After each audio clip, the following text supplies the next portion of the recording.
All right, let us get into it. It is time for more Great Ace Attorney, the series I'm always looking forward to streaming. I can't remember if I mentioned this last time, but I gotta start giving spoiler warnings. If you haven't watched earlier episodes, earlier streams, you may want to get on that, because you're going to get spoiled hard. We are in the weeds as far as the plot goes. Things are going down. We learned some stuff during the last stream. We had some crazy stuff happen the stream before that. And we're back in Investigation Town, which means that we're going to be learning some more crazy stuff. Again, we're getting very close to the end of the game, so dots are going to start connecting. I'm still kind of toying with the idea that Tobias was the quote-unquote Reaper the whole time. We still need to find out a little bit more about Middlemont and what he was up to, and exactly how all this ties together. I'm still suspecting Vortex, not for any real reason other than meta reasons. I know how these series operate. I know that the game is going to try to look for the best resolution here. I'm going to guess that... Oh, by the way, when I say Reaper, I also mean that the Professor, a.k.a. Ahsoki's dad, probably innocent, probably took the fall for something, probably was going to be just kind of, I don't know if let go is the case or escaped or whatever, but then he got caught in the cemetery, and I'm going to guess that was Vortex as well. The only reason I keep saying Vortex is because I know this game is going to look for some clean way to finish up where it gets to pin everything on one baddie. And if he goes down for all the crimes, then, you know, then Van Zeeks gets resolution for his brother, and he no longer gets to be racist because he realizes that one of them Nipponese didn't kill his bro, and Ahsoki gets to avenge his dad and all this other stuff. So if it all revolves around one single figure that we get to throw in the gutter, that's how these games usually operate, and I have a feeling that's going to be Vortex. But we'll see. I'm still curious. I've got a few other little tiny, I wouldn't call them theories. They're more like loose threads in my head that need to be connected. So let's go ahead and get them connected. Let's get back into this. I think we're all set. Music looks good. Stream looks reasonable. Let's have it.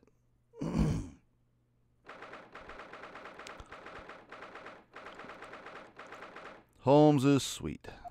What color's your hair now, buddy? Oh yeah, voice time. I still can't quite believe what just happened. I know. I inquired with the bailiff after the court session was adjourned, and it seems Mr. Middlemont was taken to hospital to recover. Oh, new music. Yeah, that's not how you do PTSD therapy, guys. You really should have consulted me before doing that. I saw a comment on another video, because I poke around sometimes when I know I'm not going to be spoiled. Someone made the comment, this is what happens when you break a black psyche lock. And for those of you who are fans of the original series, you'll get that. Right. God, you're huge. 10 years ago now, Mr. Middlemont attempted to commit suicide by jumping out of the window of the prison governor's office. But ever since then, he's completely blocked the memory of those events from his mind. Conveniently enough. Man, amnesia is such a convenient plot device. Nobody knew his secret, not his family, not even the man himself, but I forced it out of the open. Technically, Cosma did, but whatever. Was it wrong of me to do that? Did I overstep the mark, I wonder?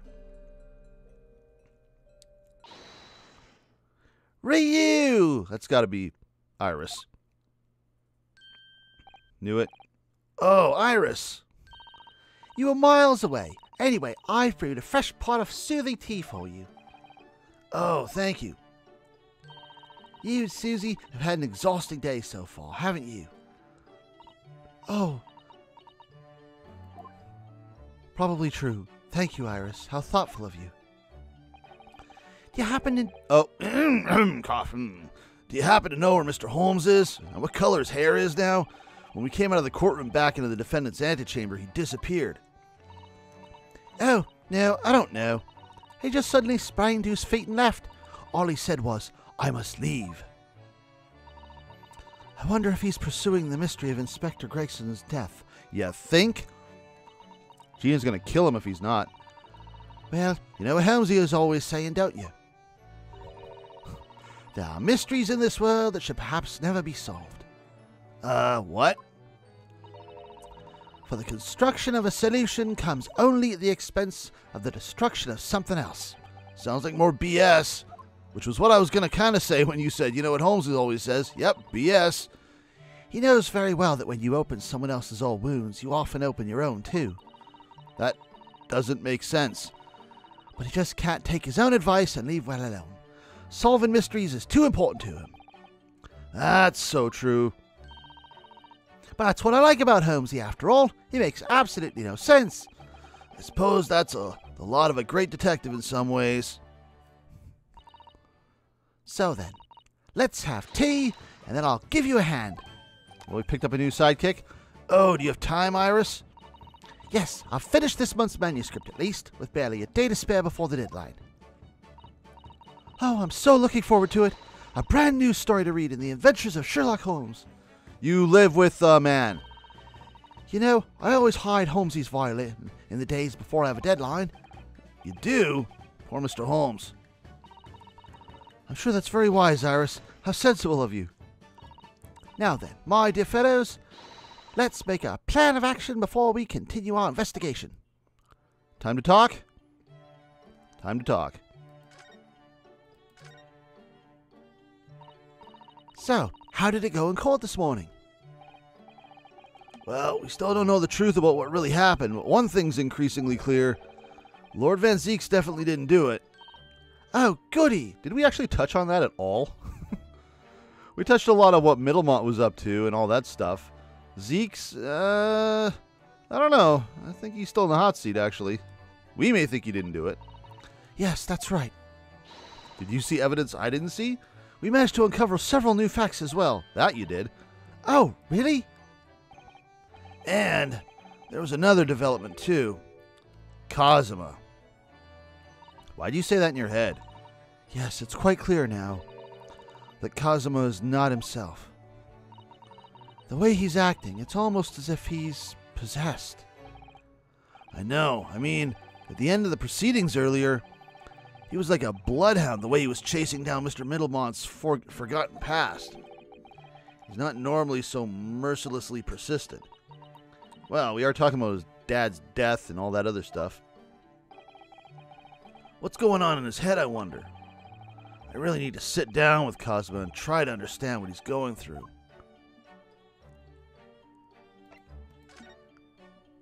Let's talk about this.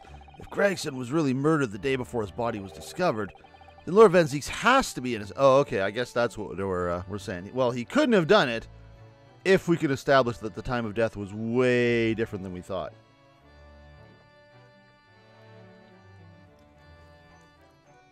And that's fair. What? The day before? Well, that should be easy enough to work out, just by examining the corpse, surely.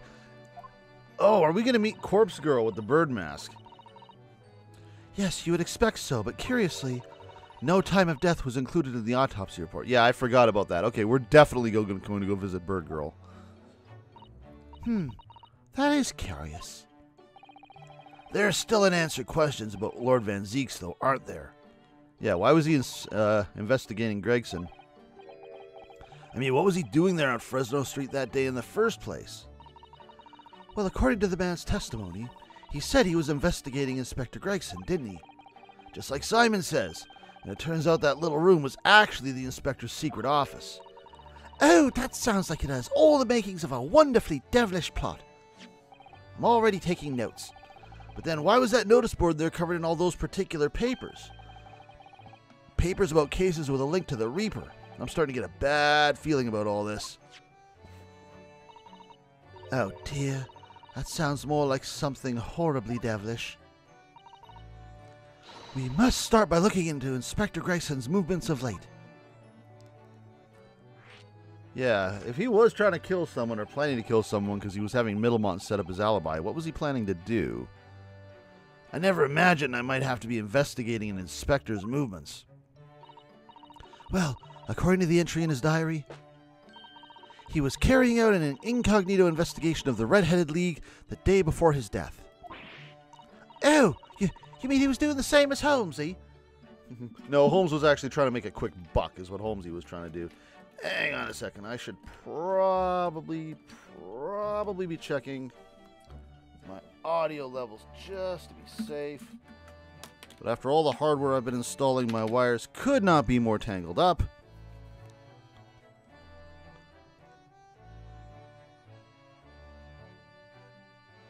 Alright, good enough. Again, I'm waiting on a CPU for the new computer. Everything else is here. I was hoping the CPU would arrive today. Turns out not the case, but yeah, still waiting on that. For anyone who didn't hear about it to death on earlier streams. Oh, you mean he was doing the same as Holmes? He already read this. Well, Mr. Holmes was trying to apply, whereas the inspector was supposed to be investigating. I do wish it had been the other way around. I think Gregson would need a better wig. Anyways, it turns out the inspector who went to investigate the Red-Headed League that day wasn't actually Gregson at all. It was Mr. Middlemont in possession of Gregson's identification.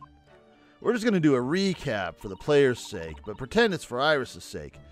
You know what that sounds like to me? Establishing an alibi. Oh my, yes! You're absolutely right, Iris. Isn't that blindingly obvious? We knew that. But why would Gregson need an alibi? It would appear that the inspector had something to do that he wished to keep secret. I don't believe it. I always thought he was just a harmless lover of fish and chips.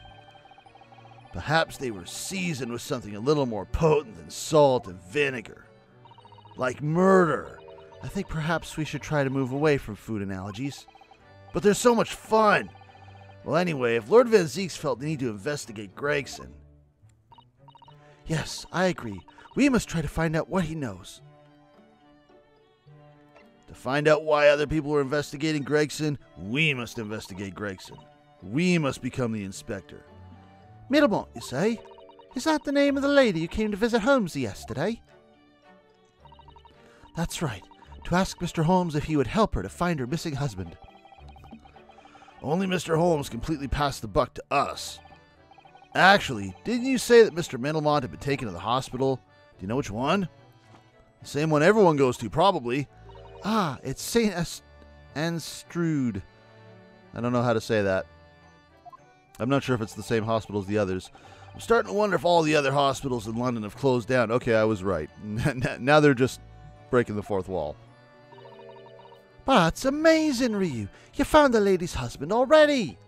Well, I suppose I have. By accident. And 10 years ago, while Mr. Middlemont was the chief warder at the prison, God, stop picking names to push the text off the thing. He was responsible for overseeing the professor's incarceration. No!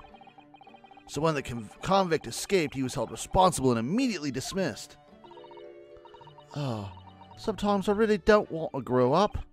There's more. For 10 years after that, while he was ostensibly working as a peddler, he also had another secret job. He was paid by Gregson to be his stand-in, to impersonate the inspector. To impersonate Toby? But why? I have absolutely no idea. Psy'Min might, though. Jeannie Beanie was right. I'm starting to think all adults up to no good now. Iris learned some hard lessons, including you, Ryu. Wait, what? What'd I do? I haven't paid anyone to impersonate me. That means he has ties to the professor and to Inspector Gregson, though. So I do think we ought to pay a visit to Mr. Middlemont, don't you? Back to St. Astrude, then. Am I done with my talking?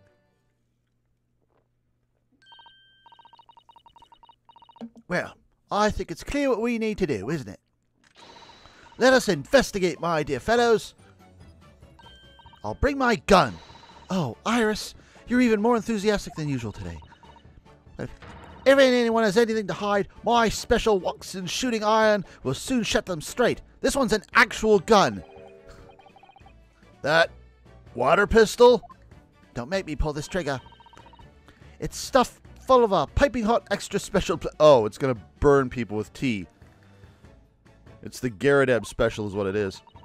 Then I'm quite sure it'll be very effective. I'd better be careful not to hide anything.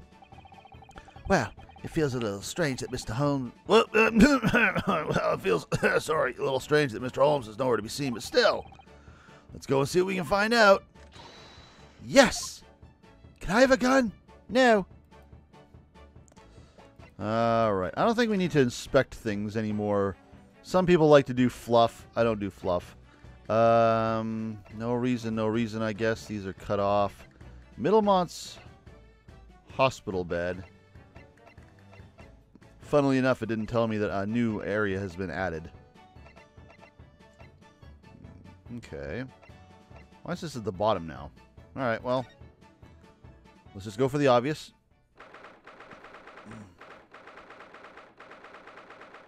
Is he here? Oh. Well then. Can we look at his private information? This must be the patient's treatment notes. Let's see. Tendency to jump from windows. Remember to place cushion at base of wall outside. Yep, this is his room. Aren't we a story up from the ground here? Oh, dear. Poor Mr. Middlemont. I can't help feeling there's a better solution to the problem than a cushion, though. Finding something you lost isn't always a happy experience, it turns out. Pursuing the truth can be a very dark business sometimes, can't it? Yes, I'm afraid it can. What is it with people in this room always wanting to kill themselves? This hospital sucks. What do we got here? So, I don't care about that right now. I don't care about that right now. Did I have a reason to visit Vortex? I can't remember. If we can't talk to Middlemont, maybe we should just go down the list. Let's start here. I'm sure I'll get green text no matter where I go. There we go. Maybe we'll get permission from this guy to go talk to Bird Girl.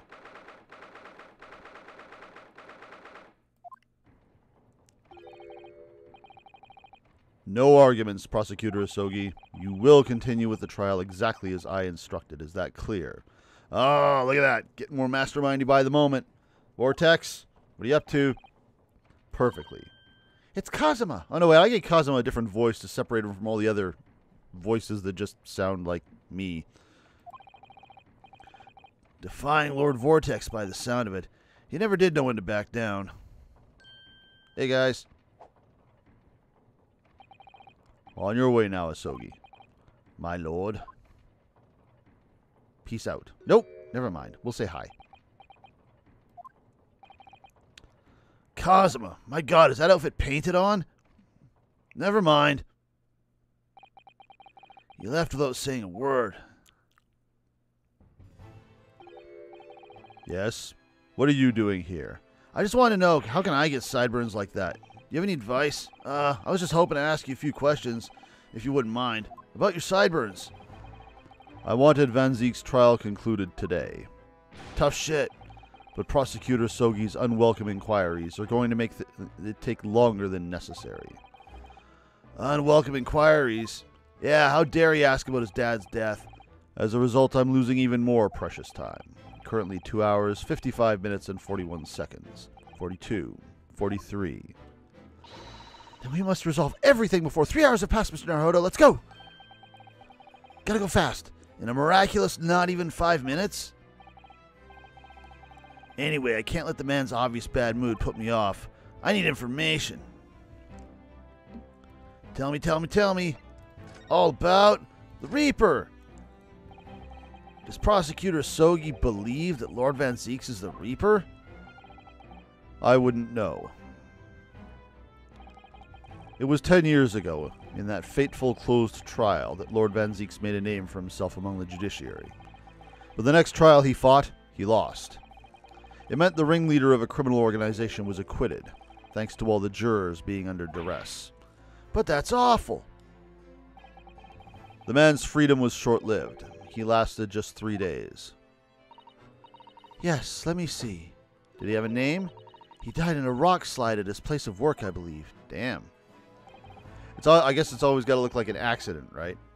Correct. That was the inauguration of the Reaper of the Bailey. And people believe Lord Van Zeeks was responsible? He was brought to trial himself, but it was shown to have been an accident. So he must have had a solid alibi then. Nevertheless, the mysterious deaths continued. In total, 16 persons perished in unusual circumstances, ostensibly at the hands of the Reaper. That's a long run of coincidences. Well, the Reaper's true identity may well be revealed by this trial.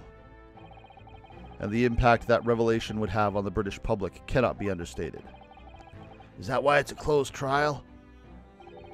Precisely. Speaking of which, this country hasn't seen a closed trial for 10 years. Man, take a drink every time, or take a sip every time you hear the word 10 years. You'd be fucking wasted. So the last one was the professors, the trial of Genshin Ahsoki? Correct. Actually, we heard that originally you were going to prosecute that trial yourself, Lord Vortex. Van Zeeks entreated me to relinquish the prosecution to him, that he might avenge his brother's death. And here we are, 10 years later, with the son of the man Van Zeeks had condemned now looking to avenge his father's death in the same way. They do say that what goes around comes around. Do they say that in Japan? Sure, why not? However, it would seem that the new young prosecutor is harboring some ulterior motive as well. You think? Kazuma is? I like my organization to run smoothly, in the exact manner that I prescribe. As with the giant clock in here, I won't tolerate a single cog being out of step with the others. Ah, so that's what these gears are about in here. Well, of course they're about a clock. You can see it way up there. If the young man refuses to mesh with the other parts of my great machine, I will be forced to take steps. What do you mean? Not something with which you need concern yourself. In any case, all your questions will be answered tomorrow. What?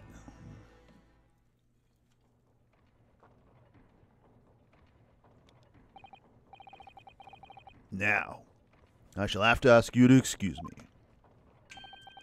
As of this moment, I've been delayed from attending my next meeting by precisely 3 hours. Oh my, that is a long time. Man, I hope the people you're meeting are patient. And I hold you entirely responsible. Hey, I took up like 5 of that. Even though we miraculously managed to fit everything into not even 5 minutes? I wonder if you might agree to us talking with Prosecutor Ahsoki? Discussions between the defense and the prosecution outside of the courtroom are generally frowned upon. However, I will make an exception in this case. Now go. You can find him in his office. We get to visit his office. Oh no, we've been there. The Damon Gant place. Let's go to see him at once, Mr. Naruhodo. Kazuma's my best friend in the world, but I'm really not at all sure I know how to talk to him at the moment. Out of here. A new location has been added. Do we want to go down the street? Maybe we should go to the prosecutor's office. We'll just go to the obvious stuff first. That's an odd angle to start at. What's with the little... Oh, he's in the habit of making little dioramas now, too.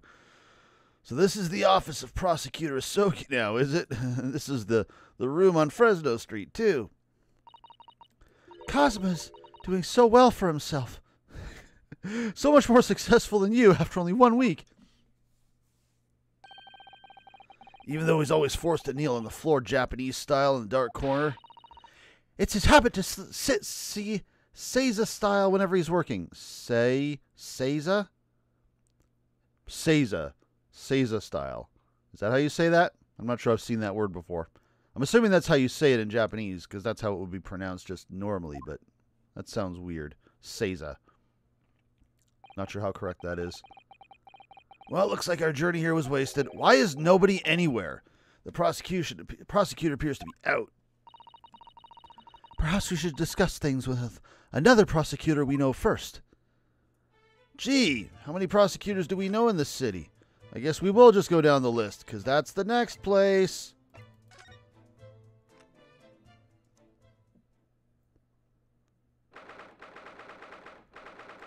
Hey, How's it going, Reading Rainbow? Oh, yeah, Iris is with us. I forgot she was here. She's just reading her book in the corner. Lord Van Zeeks is reading. Look. He doesn't seem like he wants visitors, does he? He never wants visitors. He's Van Zeeks.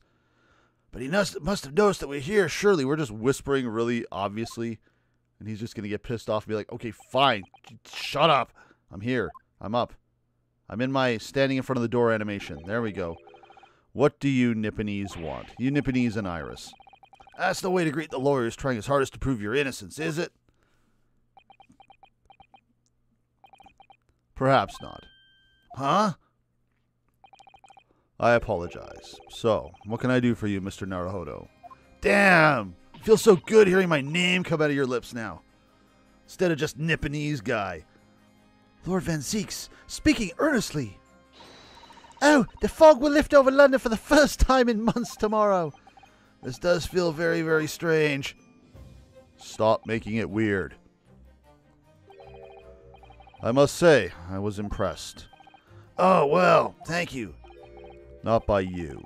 By your fellow Nipponese, your prosecutor friend. Yeah, of course you were. I saw that coming. Oh, I see, yeah.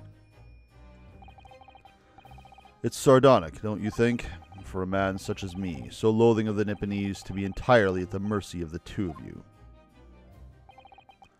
I suppose it's retribution for having played the part of the Reaper all these years. Played the part? Don't tell me you have knowledge of this. It's either Vortex or Gregson. It's gotta be. You once told me that you gladly allowed people to believe you were the Reaper, because it helped reduce the amount of serious crime that took place in London. If keeping quiet and playing the part befits the cause, a cause I myself am committed to pursuing, then why would I choose to say anything? But the henchman of a criminal killed by the Reaper attacked you only the other day, and that was just the most recent of many attempts on your life, wasn't it? Someone is clearly profiting from your silence about all this. Someone is using you. Believe me, ever since the Reaper first appeared, I've been doing my utmost to expose him. Or rather, expose the organization. Yeah, that's another, like, it might be a few people. I suspect both Gregson and Vortex have got dirt on their hands as a result of this. I'm just not sure who's going around doing the killing. I'm assuming Vortex killed Gregson. Since, you know, Gregson's dead. But, yeah, we'll see. There's got to be at least a few people in on this, though. It's a whole organization. It's inconceivable that all those accidents were orchestrated by one man. No, the Reaper always appears to have very accurate information about the accused in each case. Which can only mean that somebody at Scotland Yard is involved. Someone at... You can't mean... It's taken me many years, but I've finally identified the central figure in this Reaper organization. Here we go. It's either Tobias or Vortex. And that's why he was and that's why he was investigating him. Fair enough. But of course he's dead, so... Gregson? The Reaper? Oh, we're just coming right out with it now, are we? I mean, we'll see. We're not sure yet. We'll see. It might be. It's my theory. So the reason you were investigating Inspector Gregson is because you intended to expose him as the Reaper? As I said, the Reaper of the Bailey is no single person. It's a highly secret organization with close ties to Scotland Yard. But there's no doubt that Gregson was a key member of that organization. I don't believe it. Are you saying that Toby, that he was behind all those awful criminals meeting there? Gregson didn't do the dirty work himself. Well, then why do you need an alibi all the time? He was the tactician. His job was to covertly investigate the marks and plot their assassinations. In order to do that without arousing suspicion, he regularly needed a firm alibi. Okay, so he wasn't killing anybody, especially that day that he was murdered himself. He was just setting up something. Which is where Mr. Middlemont came in, posing as the inspector. Middlemont knows nothing of the Reaper, but the room he rents on Fresno Street was almost certainly the headquarters of the operation. Gregson would have met the assassin there for briefings. So we don't actually know who carried out the killings then? Shouldn't those bunch of people on the street know who was coming in and out of there, because they would have seen regulars? Actually, I do have a name. Oh, piss. Well, if you can name the man, you have the true identity of the Reaper already then. Or, if I can name the woman. Oh! It couldn't have been Giselle. She was in the wrong country.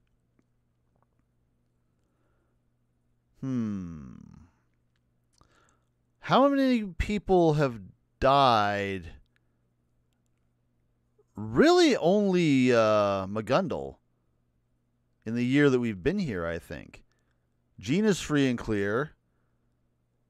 Saseki's free and clear. That professor dude is free and clear. Not the professor. The professor. It could be her? But then why would she go out of her way to kill Watson? And if it's not Giselle Brett, who else could it be? I'm thinking of other... Not Mrs. Middlemont, surely. Is it juror number 2? Maybe. The way this game goes, could be. They're dragging her in and she's married to Middlemont. What other woman is involved? Scythe? Or could be involved even. She's a young woman by the name of... Oh, it is Giselle Brett. I was wondering how all that stuff was going to tie back in. We still got a lot of threads that are got to be connected. So, this, of course, being the worst pun ever. Assassin. Gee, I wonder. I wonder if we can trust someone named Assassin. But Asa Shin. A. Shin, the name on the disc, and Giselle Brett's real name. I wonder if that's going to occur to... Actually, not just Suzuto, but us as well, because we were discussing it with her last... Yep, there she is. Let's just jump straight to it. Miss Sass Shin, the true name of a terrifying killer I know only too well. Let's go all the way back to the first trial in the first game. She came to Japan posing as a visiting student and murdered Dr. John H. Watson. Then, just when it seemed that diplomatic protection would help her escape Japan and conviction, boom! The mysterious woman was herself murdered in a small summer beach hut. And that woman was actually the Reaper of the Bailey? Again, it would explain why, to the best of my knowledge, no people have been reaped, quote. Actually, no, that's not true. The dude in the last case, the philanthropist who funded the experiment of teleportation, the victim in that case. But he was straight up killed by Scythe. That wasn't even a Reaper thing. Mr. Naruhodo, this perhaps isn't the place to discuss. Are we going to blurt something out with Iris right there? No, of course not. We can't mention it here. The fact that she killed Dr. John H. Watson. Oh, no, because Iris doesn't know. It's very likely the man was her father. You know, earlier, like, just a bit ago in the stream, Iris was saying that she didn't trust us, like, even us, adults, Ryu. Is this what she's talking about? We're going to have to spill the beans at some point. And if not, she's going to blast hot tea in our face, and I'm not going to be a fan. Hi, Iris. Hey, go play with your books and stuff. Assassin. I should let Father know at once. Yes, I agree. Are we going to tell this guy that we know who that is? That name apparently means something to you guys. You want to spill the beans? Kazuma, isn't it? Kazuma Asogi. You say he's a friend of yours. My best friend. He's the whole reason I got to come to Britain. It was all on his merits. I have nothing but respect for him. Yes, I understand that only the very best students are selected for such opportunities. And I had a fine demonstration of how sharp he is in the proceedings earlier today. He missed nothing. In fact, his flawless performance very much reminded me of his father. Genshin Asogi, the professor? It's true that the aristocracy at the time was the root of numerous grave societal problems. They were abusing their power, playing with the common man as pawns in politics, in economics, in war. In many ways, Ahsoki was carving out a canker from society that we British couldn't deal with ourselves. Oh, I see. But that's precisely why it makes no sense. Clint Van Zeeks was a noble and upstanding man. He wasn't corrupt. Why did that damn Nipponese have to go and take my brother's life? I'm going to be thinking Clint was actually the original professor, and then since then, someone else has been playing the part of the Reaper. Unless Clint is actually still alive, which I think is a bit of a stretch, but I wouldn't put it past this game.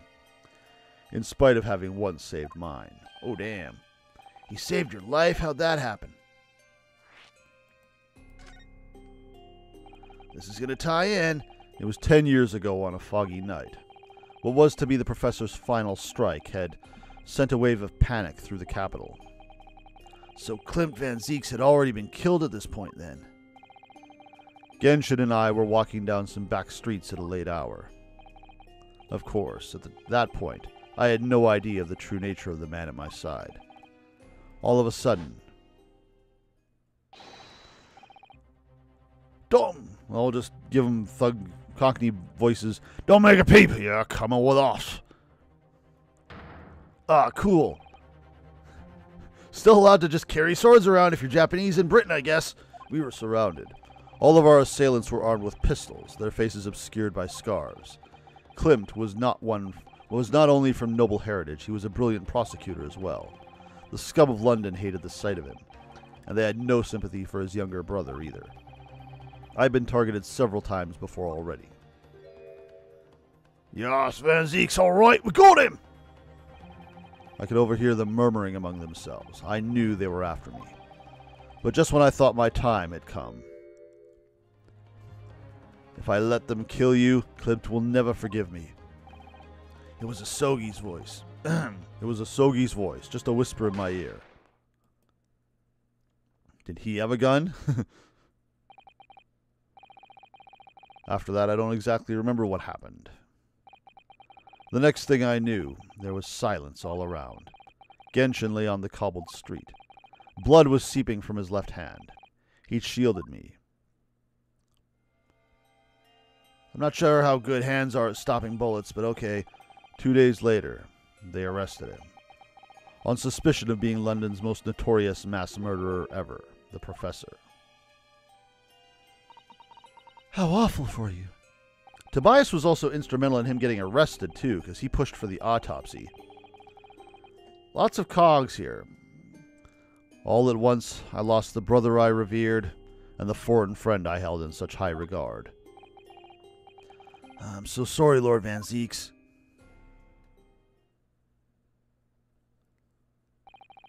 That's the end of my miserable tale. I never thought I'd recount it to anyone. Well, thank you for confiding in me. The fact that he got shot in the hand is going to come up, I'm sure. The Professor, the Reaper, and Inspector Gregson. I wonder just how intimately related they all are. I still can't quite believe that Gregson was essentially the Reaper, giving assassination orders to Giselle Brett. Mr. Naruhodo, let's go and inform my father. I'm sure our governor will want to, or our government will want to hear about this new information. Oh, that means I get to meet your daddy, Susie! Hooray! I'm going to ask him why he had my manuscript. Yeah, all right. Let's head back to the hotel then. Give me my options. Thank you. All right, a new location. I'm pretty sure it was already there. It was just grayed out.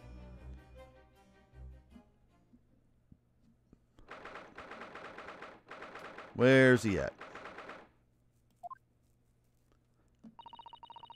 I thought it yesterday, and I think it again today. This place is so princely. It's a wild guess, but I have a feeling you'll think the same tomorrow, too. My tea has a finer fragrance than whatever they're serving in the tea room here, though, wouldn't you say? Ah, look who we have here. This is an unexpected pleasure. Is it the dad? That seems like an odd... Oh, no, it is him. Ah, Father! Oh, is this your daddy, Susie? How lovely! What a charming young lady. And you are? Uh-oh. Uh-oh. Yep. Oh, really? So you're the author of The Adventure of Sherlock Holmes, are you? How'd you get my Hound of the Baskervilles manuscript, asshole? That's me, Iris Watson, at your service, sir. Susie's been such a wonderful friend to me over the last year, you know. Well, Miss Watson, I must say I read your work regularly and with much interest. Iris actually lives with Mr. Holmes, you know, Father. Is that so? Well, perhaps that goes some way to explaining that bright look in your eyes. Hee hee. I have a feeling she just... Yeah. I have a feeling she's just playing coy, but Iris is a smart whip. She knows that he knows something. She remembers Sosato telling her about how this guy's got her Hound of the Baskervilles manuscript. She's going to try to sneak something out of him, I'll bet. Or see if he makes a slip. You wouldn't be so smiling so airily if you knew how bright she was, believe me. Now then, young Naruhodo, it was a pleasure seeing you in action earlier. As an invitee of the symposium, I was allowed to observe from the gallery, after I twisted some arms. And I must say, it was a truly exemplary performance. Thanks, at least somebody compliments me around here. Although I'm fairly sure you omitted "by Cosmo" on the end there. No, please, don't misunderstand. It was you who impressed me. Really? Really? You didn't miss a step against Ahsoki, and we all know how capable he is. Really, to have matured into such a fine defense lawyer in less than a year is quite extraordinary. Very kind of you to say so, and really nice to hear. I've never heard someone say that before. Why are you crying? What I saw in court today confirmed what I've been hoping for. The favor I mentioned yesterday, Naruhodo. I trust you haven't forgotten. Well, you haven't told me what it is yet. No, you did mention something, didn't you? But first, we have something to report, Father. And this is going to make him want to hold off on his favor. It's going to make him rethink it and be like, wait a second. Of course. Shall we take tea while we discuss matters further? I wonder where Judge Jigoku has gone to. Why is that little girl pouring tea out of her gun? What's going on here? Father, do you know about the so-called Reaper of the Bailey? I've heard rumors. Some members of the judiciary explained it all to me yesterday. Of course, when I was a visiting student here in London, the Reaper was yet to emerge. Right, it didn't appear until after that case where the visiting students had already returned home. Lord Van Zeeks, who was in the dock today. That was Barrock, the younger brother of Clint Van Zeeks, I believe. That's right, and he's known throughout London as the Reaper, as you've heard. But the truth is, it wasn't him behind all of those mysterious deaths. It was somebody else. I see. So what you're saying is there's been a professional killer at work here. Exactly. Someone by the name of Assassin, in fact. That name should probably ring a bell. I beg your pardon. Actually, I'm not sure if he knows that name or not. Suzuto knows it, but I don't know where she got it from. Never mind, he knows. Did you say Assassin? You mean that Giselle Brett woman who was responsible for killing my great friend? Oh, here we go. There's the slip. I knew there was going to be a slip. Oh no, a friend of yours was killed? Why don't you tell me all about it? I'm all ears. Professor Mikotoba, I think perhaps we should discuss this right now. You are so getting a face full of tea later, Ryu. Because the friend the professor is talking about is Dr. John H. Watson. And that's not something we want Iris to find out about. Not like this, anyway. Not like we haven't had 500 opportunities to tell her about it, but you know. Like, she's going to threaten us at some point, and that's how it's going to come out. I just remembered something. Biscuits! This hotel has the most delicious-looking biscuits. That was rather out of the blue. Are they trying to get Iris out of here? She's doing this deliberately. I think I'll go and see if I can purchase some. Oh, or this is for the favor. I wonder, would you like to come too, Iris? No, she's dragging Iris with her. All right. Oh, yes. You just try to leave me behind. The ladies are sharp. So that young girl is called Iris Watson, is she? Yep, that's right. And she's the author of all those adventure stories starring the great Detective Holmes. But the name of the credited author isn't Iris, is it? It's Dr. John H. Watson. Yep, I know. That's the name of her father, you see. Her father? Haven't you put that together?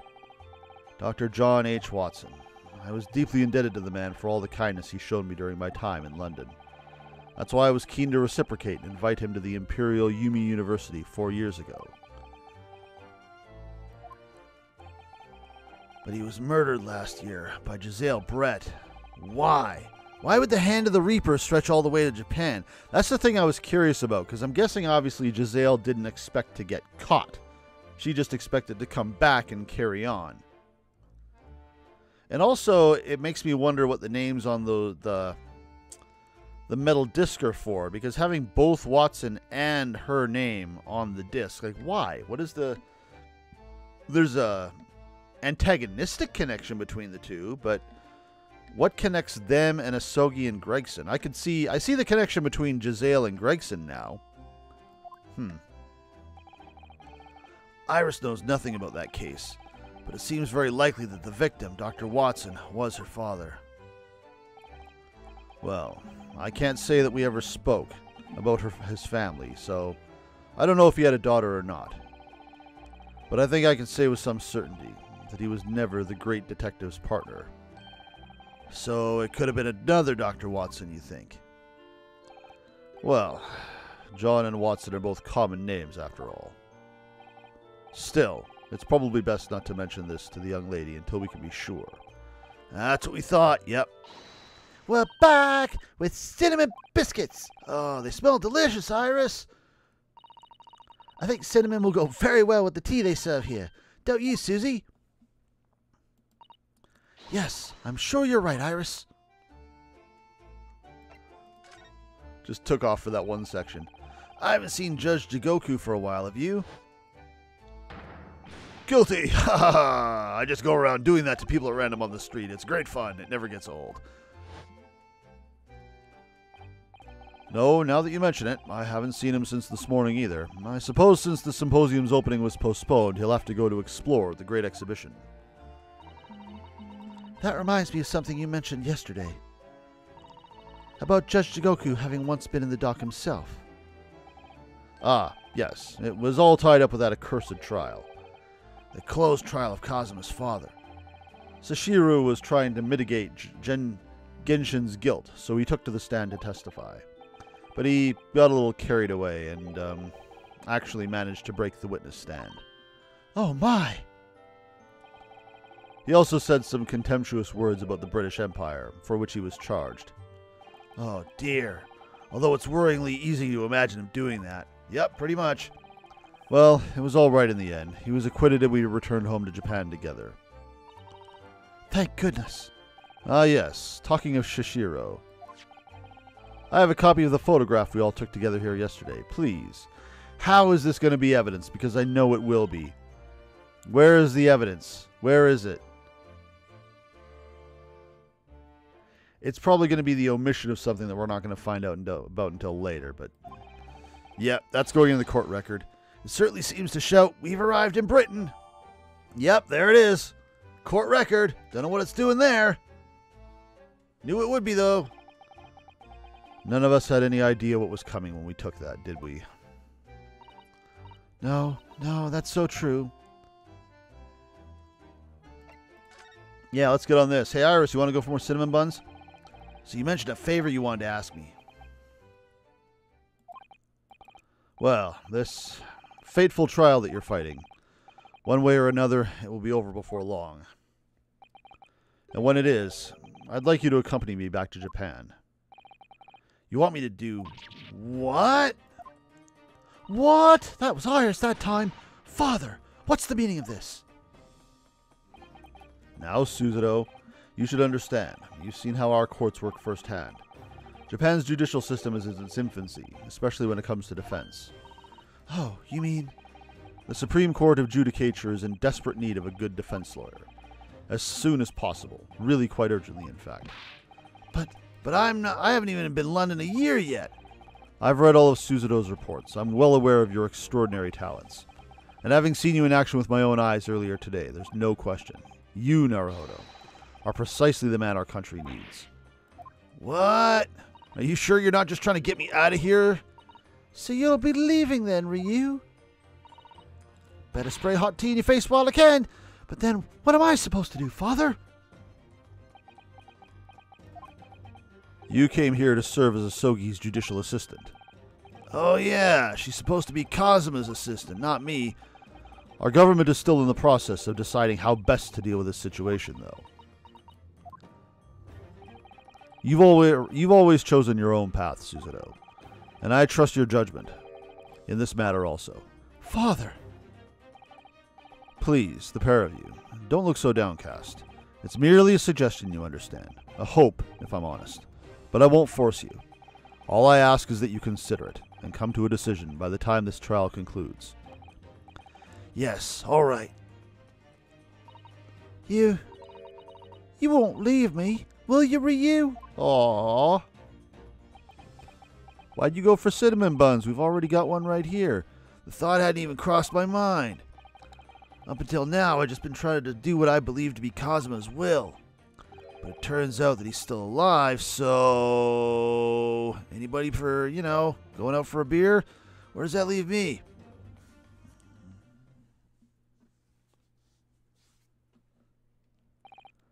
Well, if you'll excuse me now. I need to telegram government ministers and the Japanese police with this information about Assassin. Of course, Father. Thank you. I look forward to next month's installment, Miss Watson.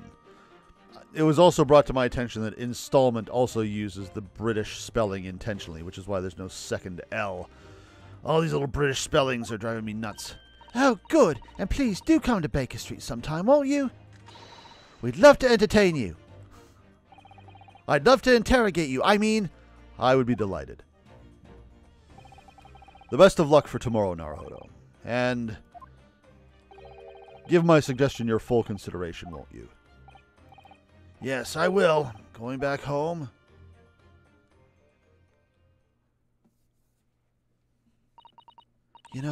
Kazuma has always meant a great deal to my father.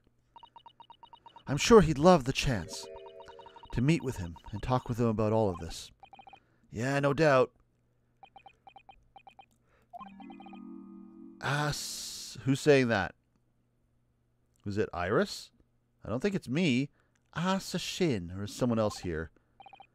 Of course, it's so obvious. Assassin. Oh!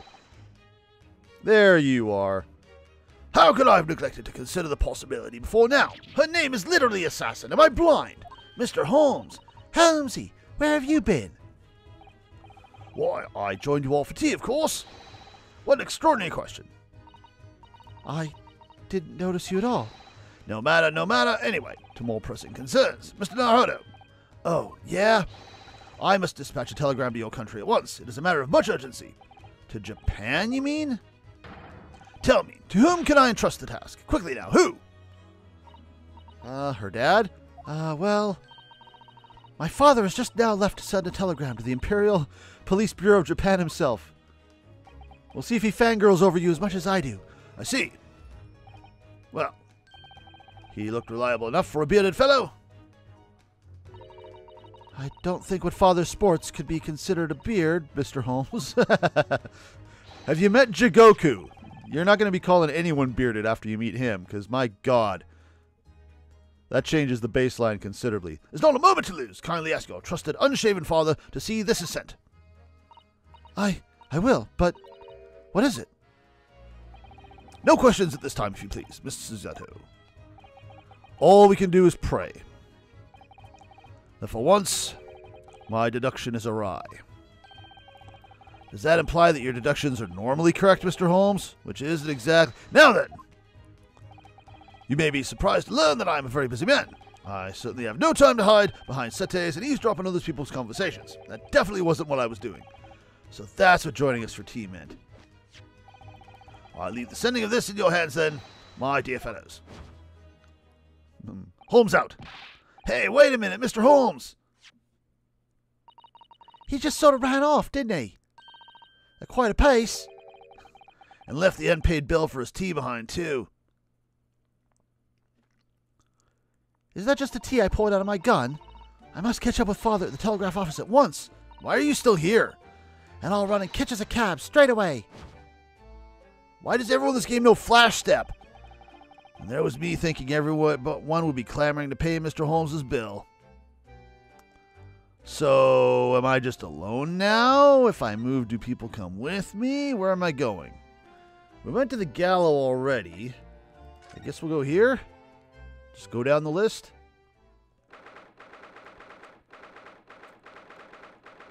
Room on Fresno Street. Where's Gina?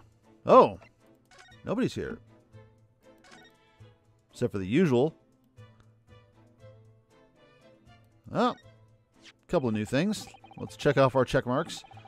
Using a candle as a timer device. Very ingenious, I must say. Yes, the culprit arranged it so that the firecracker would be set off at 5 o'clock and then left. So the loud bang was heard at precisely the moment Lord Van Zeeks arrived. Yes. If only he hadn't picked up that gun from the floor. Something you probably told yourself once upon a time, I imagine. Hey, we don't talk about that. I learned that lesson by bitter experience. I would have turned and run a mile for sure.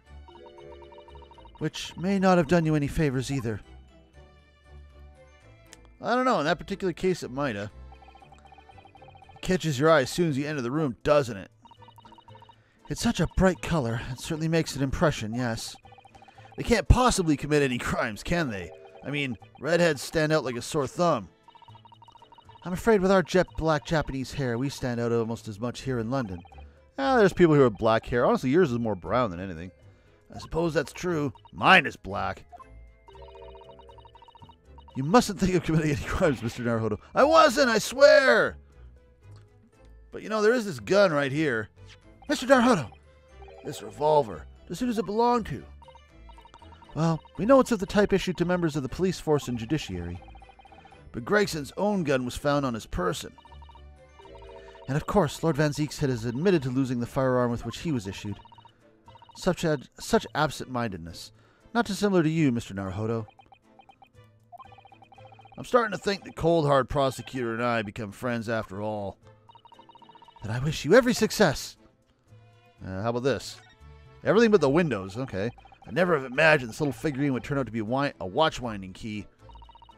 I suppose it's a policeman because the pocket watch was a gift from Scotland Yard. It seems there was much more to Inspector Gregson than we ever realized. He was clearly a brilliant man. It's the fish and chips that threw us off.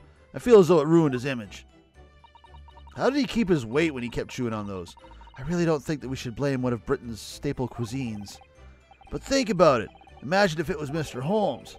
How would you feel if instead of out of that old briar pipe that's always in his hand, Mr. Holmes had a bag of chips? Rather disappointed, if I'm honest. Or maybe a lollipop. Exactly. Maybe if he took a mirror in his jacket. Or had a ventriloquist dummy. Man, there's all sorts of gimmicks he just didn't bother doing. There are details of cases stretching back over 10 years on this notice board. Yeah, history of Van Zeek's defeats in court. Was that? No, that was Renosuke. Okay. I don't think that's an appropriate description. Although, when you consider everything on the board, it's certainly true. Is Soseki on here? That all these people had a background of dubious dealings. Is Soseki and Gina on here? And in the end, the board itself concealed the inspector's own death. Oh my. It really does bear thinking about. Nothing new at all? We should really get back to her. The photograph of Miss Middlemont. Realizing the identity of this lady was a very great clue to exposing Mr. Gossip's true identity. He obviously loves his wife very dearly. Which is why he felt he couldn't tell her the truth. The transformation was incredible, wasn't it? Just from that big twisted lip.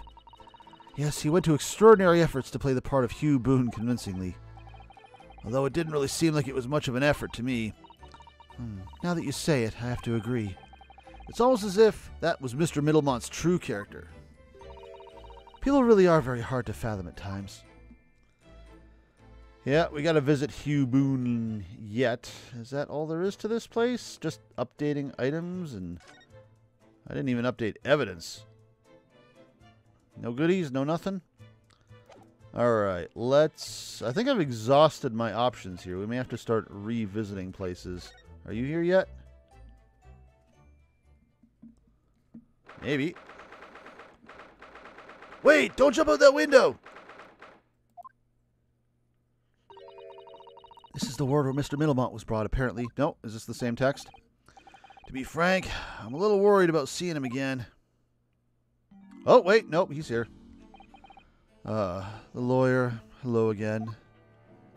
Don't remember your voice at all. Are you feeling better now, Mr. Middlemont? Yes, thank you. Somewhat better. I'm so sorry to have caused you to... I mean, it was because of me. If I hadn't exposed your secret and forced you to remember things you'd obviously tried to forget. Having said that, you want to talk about them? Because they're important. The prosecutor was here until a few moments ago, too. You just missed him. Oh, Cosmo beat us to it. He said much the same as you. He was very apologetic. But the truth is, I brought all this upon myself. Please, don't think like that. Keeping it from Anna, my wife, all these years. I've carried such a sense of guilt. But that's not the worst of it. Over time, I obviously came to deceive myself as well. You mean about your dismissal? Looking back now, I'm beginning to think that perhaps Inspector Gregson didn't stumble across me by accident at all. I mean, he compensated me so generously for acting as his stand-in. He was clearly concerned for my well-being and doing what he could to help. So perhaps Gregson knew exactly what had become of Mr. Middlemont all along, then. I'm sure this is just desserts for 10 years of lies and deception, but... It wasn't me that helped the professor escape 10 years ago. It wasn't me! I swear it! I swear it's true! Oh, Mr. Middlemont. I'm sure you'd rather not dredge up even more from your past at this point, but if possible, could you tell us exactly what really happened? Do I look like I'm in a talking mood? I want to. I need to get all this off my chest. I just want someone to tell me what I should have done. Well, let's find out what happened. Inspector Gregson was obviously engaged in a special operation of some sort. He was investigating something that even Scotland Yard couldn't know about. Details of the Reaper's marks, yeah. It was when he had to carry out those investigations that I would take his identification and impersonate him. You'd pretend to be the inspector and carry out investigations on his behalf? No, never. A common street peddler couldn't possibly carry out a proper police investigation.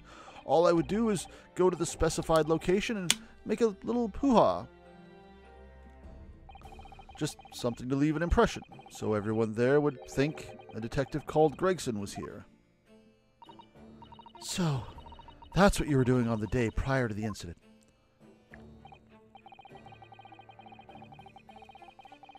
Yes, he asked me to make an appearance at the park on Lime Street for the Red-Headed League event. So as usual, I flashed the inspector's identification around and was very vocal about my presence. But then you were taken prisoner by those red-headed fraudsters.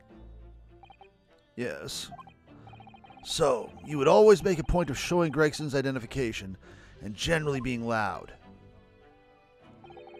That's what the inspector asked me to do, yes. Well, that's one way of becoming a legendary detective, I suppose. Not a good one, though. As you know, I suffered this bruising around my neck at their hands. Yeah, I was just noticing how that was there because I was still curious if it still was. Teehee. But the following day, they kept their word and released me. Without returning the inspector's identification to you, however. We had arranged to meet in the Fresno Street room at 5 that day so I could report back to the inspector. But the agreed time, that's when I heard the gunshot. Meanwhile, it was at midnight on 17th June, 10 years ago. That was the scheduled execution. That was the time scheduled for the execution. But the professor's execution never actually took place, did it?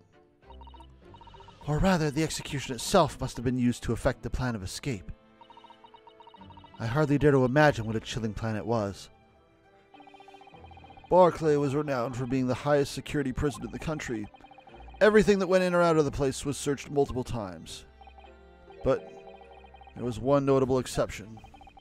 Or rather, one notable loophole. Something that was never questioned. I have a feeling I know what that loophole was now. The coffins into which the bodies of the executed convicts were placed, correct? Yes. Once the coroner had confirmed the death of a condemned convict, the body was taken in its coffin for immediate burial in Lowgate Cemetery just behind the prison. The chief warder first had to sign the necessary papers. And after that, no member of staff was permitted to touch the coffin containing the body again. While executions took place, only the executioner and the coroner were permitted inside the chamber. I would wait in the adjacent room for word that the condemned convict was dead. On that occasion, once I had that confirmation, I went into the mortuary to find a lone coffin as usual. The procedure was that I would sign the paperwork, having checked the coffin, then nail it shut. But for some reason that day, the coffin was already nailed shut. No. Well, that's not good. I didn't think anything of it at the time. Why would you not? I assumed that my deputy must have checked the coffin and nailed it shut before I arrived. There's that word, assumed. Bad warder. So you mean the coffin contained... Yes. I can only imagine that Ahsoki, having escaped his execution somehow, was alive inside the coffin. The coffin was then taken out through the main gates and deposited in Lowgate Cemetery. Presumably there wouldn't have been enough air inside it to breathe for long. So in the early hours following the burial, someone dug up the coffin again to set Genshin free. But in the end, he was fatally shot in the graveyard anyway. What on earth really happened in Lowgate Cemetery that night, I wonder? Rosario could still be a part of that, because obviously she was there and she was presumably one of the ones who was a-diggin', because who else would be digging? I'm afraid I don't really know. All I can say with certainty are two things. Ahsoki couldn't possibly have escaped that way without help from someone working in the prison. And that somebody was not me.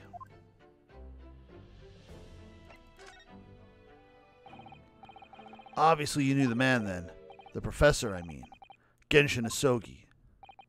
Yes, I remember him well, in fact. Would you mind telling us what you know?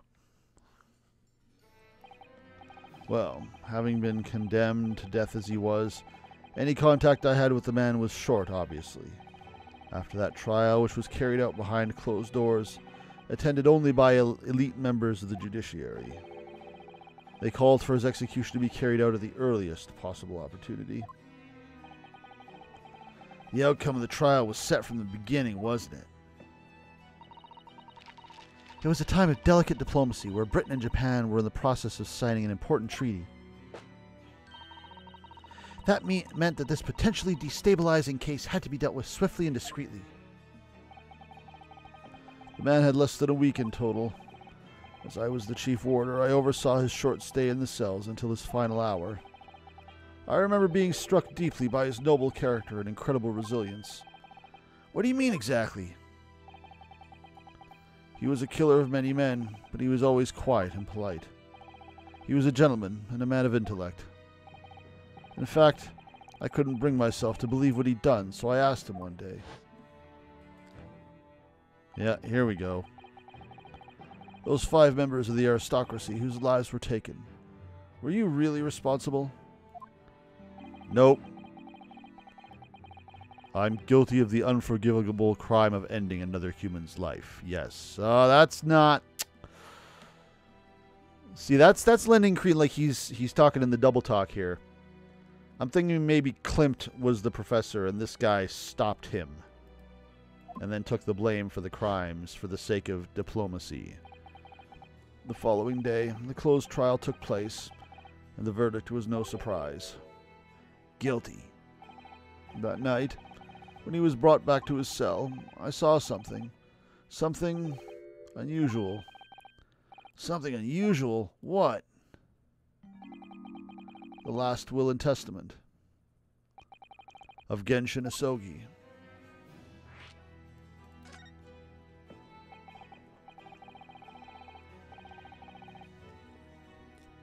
As I said, it was on the night following his trial, after he'd been found guilty.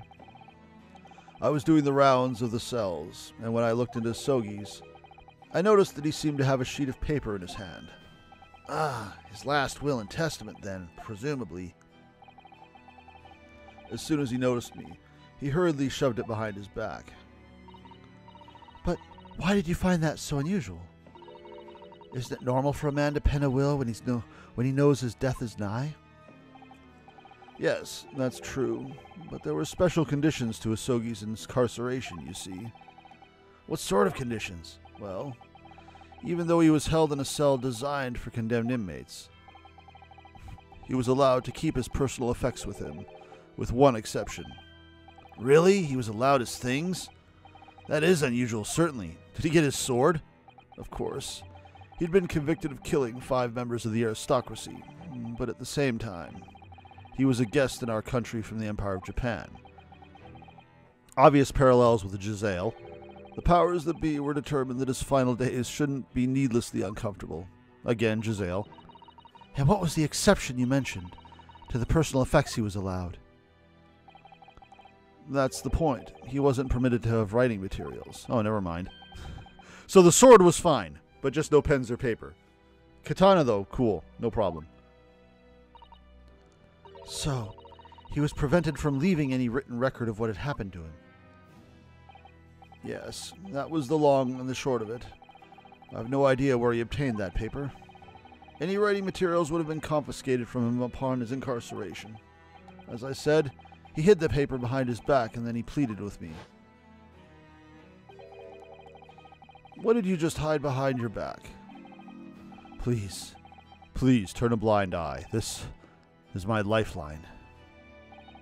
But you know it's against the rules. You're the only person who's seen, if you just agree to keep quiet. All right then, but what's on that paper? A last will and testament. This will is the only weapon I have left now. You wouldn't take it after a comment like that? God, no wonder you got dismissed. You suck. How can a will be a weapon? Probably because it's got the truth in it. So I decided to pretend I'd seen nothing, and I let him keep his will. But then later, it just seemed to vanish without trace. What? What do you mean, it vanished? It would seem this isn't the end of the story of this mysterious will. The will's disappearance. I was the only person who saw Sogi's will, but somehow it disappeared. It was after Sogi's execution. Which was actually an elaborate jailbreak. The warders gathered up Asogi's possessions that were in his cell.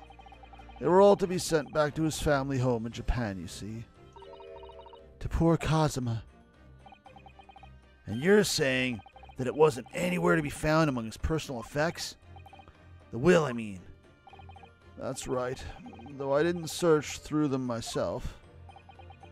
But Governor Barricade was livid. He was screaming, "It cannot have disappeared completely." That doesn't quite make sense, though, does it? In what way?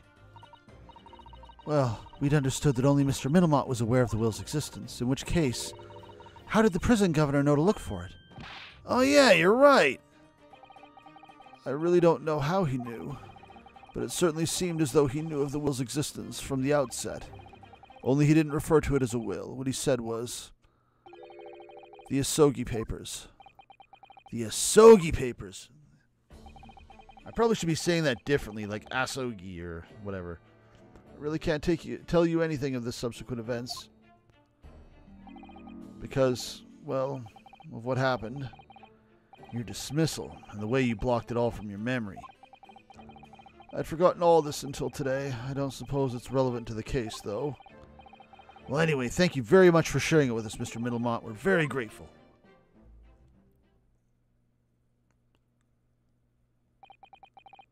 I'm afraid there's really little more I can tell you. My wife Anna will be here shortly, so I do hope I don't appear rude, but... No, not at all. Thank you again. But what will become of you now? Well, impersonating a police officer is a criminal offense, of course.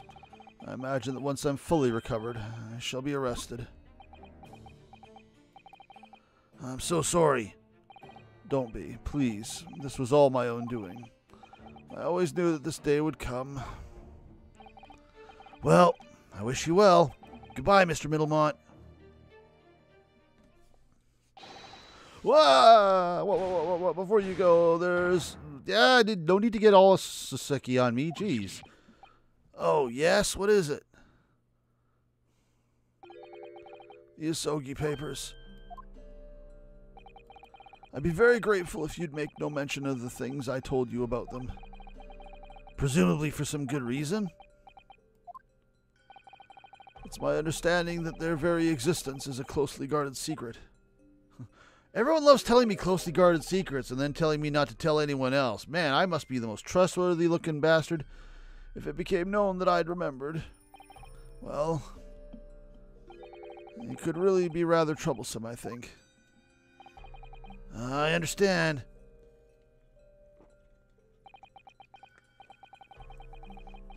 Some sort of will that Genshin Ahsoki penned just before his death, which the man himself claimed was his last weapon. I wonder, perhaps it had something to do with his plan to escape? If there's anyone who might know more about a document that Cosmo's father left behind... Oh, I was going to say, it's Cosmo, but then the girls chimed in. It would be Middlemont's governor. Then we know precisely where we must go, back to Barclay Gowl. Hey, dude, you alright? Doing okay? I want to examine you. I'll leave you to your wife. She can deal with your garbage. A new location has been reopened up.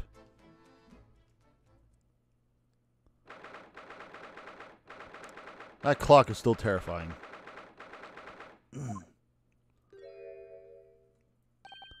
Oh, back again, are ya? Yeah, hello. I've heard all about your investigations. I read the report just now.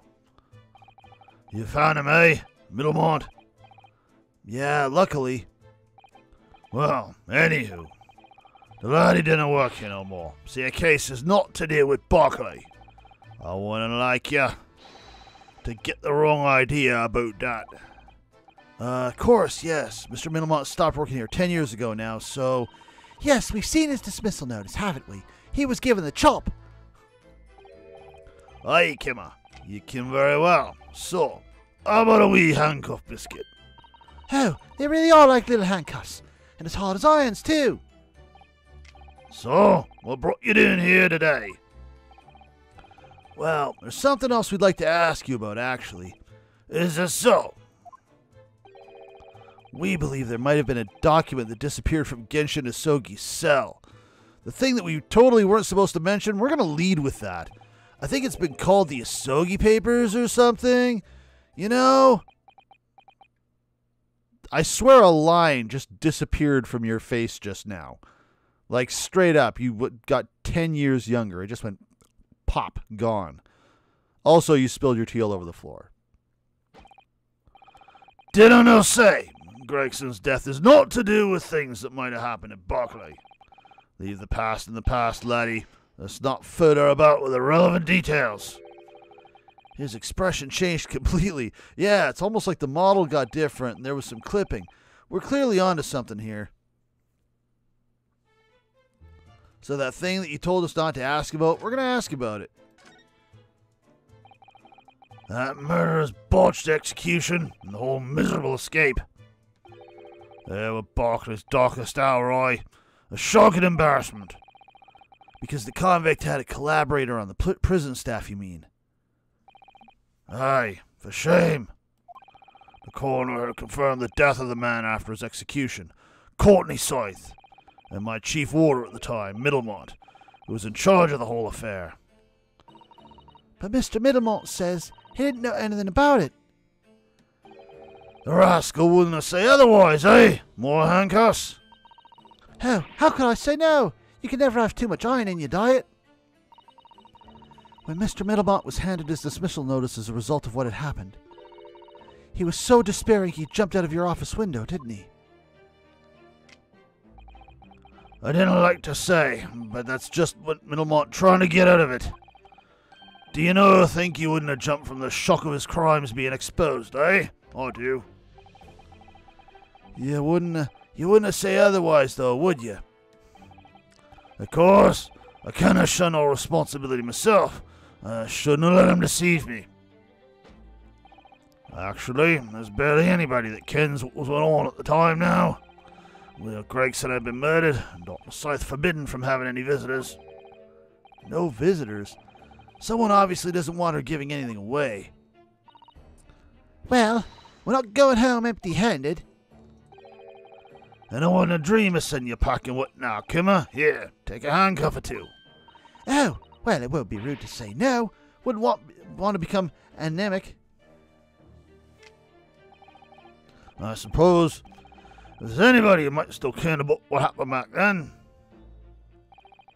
it'd be that last for the forensics division, Maria Guillotine. There we go. That was the name on the forensics report. The autopsy report, I mean. So that's got to be Bird Girl. Maria Guillotine? Aye, since daughter. She didn't have no more, just the one. Oh, she is a daughter, okay. But the wee Burns followed in her mom's footsteps. You didn't see her without a scalpel in her hand. Ah. Yep, flashback. Hey, psycho. Mama, what's this? Ah, where did she spring from? And did she just call the doctor Mama? Dr. Scythe's daughter, Maria Guillotine. We could do with talking to her. That name's kind of on the nose, though. So she's Dr. Scythe's daughter, but her surname is Guillotine? Must be a modded name, because it went off the window. Aye, there's some family history, I'm sure. But I didn't ken the ins and outs of it. She grew up watching her mum working with the bodies of folks who died in strange circumstances, and decided to do the same with her own life. I cannot understand it myself. Perhaps she was driven by a deep respect for her mother. Perhaps. Anyhow, she was in charge of Gregson's autopsy, I believe. Right, and the coroner responsible for this incomplete report. Someone told me that the wee lassie's always loved her mama's stories about cutting up bodies. There was even a rumour that she used to listen to the funeral march as a lullaby. Well, then perhaps her mother might have told her about the autopsy from the case 10 years ago. Aye, I'd say there's a fighting chance at least. After all, that was a life-changing case for all of us. We really need to speak to Miss Guillotine herself about all this, I think. Well, thank you very much. Oh, that's not the voice. Well, thank you very much. Oh, look at you. I'm no happy about any part of this. It took years for Londoners to finally forget the whole professor business. But there's an exhibit. Can you get up on this, laddie? Stop asking pointless questions. I'm sorry. I don't like dredging up these painful memories for everyone. Can you not just stay away now? Leave me alone and dinna come back here, eh? But first... How do you kid to know about that, laddie? There's not many folks even here in the prison who've heard of those papers. Well, I can't tell what Mr. Middlemont told me. I'm afraid our sources must remain confidential, sir. We've been led to believe the papers are actually last will and testament. Is that right? The professors are rather Genshin Ahsoki's.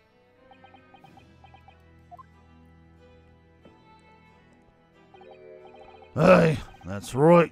You're well informed, Jimmy. Oh, is that the end of the silent treatment? Also, my name's not Jimmy. But then after the convict's execution, it mysteriously vanished from a cell, didn't it? There's no. You're off at half-cock there. I think you didn't quite get your facts straight. It was there in the cell, exactly where it should have been. Oh, not what we heard elsewhere. Let me just have a wee hulk around in here. I'm sure I can find it. Oh, we're just gonna get him, are we? Aye, here you are. See? The last will and testament of Genshin Ahsoki, written with a calligraphy brush. Of course, I can't read a word of those Japanese squiggles, but a mind that says he leaves all his worldly possessions to his son back in his homeland. Yes, that's correct. That's the gist of it. So these are the Soggy Papers? Aye, of course they are. Papers written by Ahsoki, no doubt about it. There's no mystery here, laddie. That's your lot. After all the stramish of the slander of an execution, we sent the man's possessions back to his clan in Japan, and that was the end of it. I think we ought to make a record of this, Mr. Naruhodo, just in case. Da-da-da-da-da. Probably not the real ones, then. One thing before you go on your way, Mr. Naruhodo. Oh, yeah? Those papers were not to do with Gregson's death. I preferred if you didn't make no mention of him outside this office. Or rather, I wouldn't just prefer it. Consider it an order from the highest level of our government. I understand. I'll take it as seriously as the last time someone told me not to mention them. All right, now where? How about prosecutor's office? Cosmo, you back yet? Because I have something I want to show you. Right after someone told me not to show anyone. Hey, buddy. I'm just going to ball him up and throw him at your head. I thought it wouldn't be long before you paid me a visit, Ryunosuke. Oh yeah, different voice. I was right about what I said, wasn't I? Sorry? That you have all the makings of a great defense lawyer. Why do you sound so much more evil now? Well, I always believed you'd fulfill your dream of advocating in the British courts. I just never imagined for 1 second that it would be as a prosecutor. See, you stand in a foreign courtroom, so gallantly realizing your dream, Kazuma. I'm truly happy for you.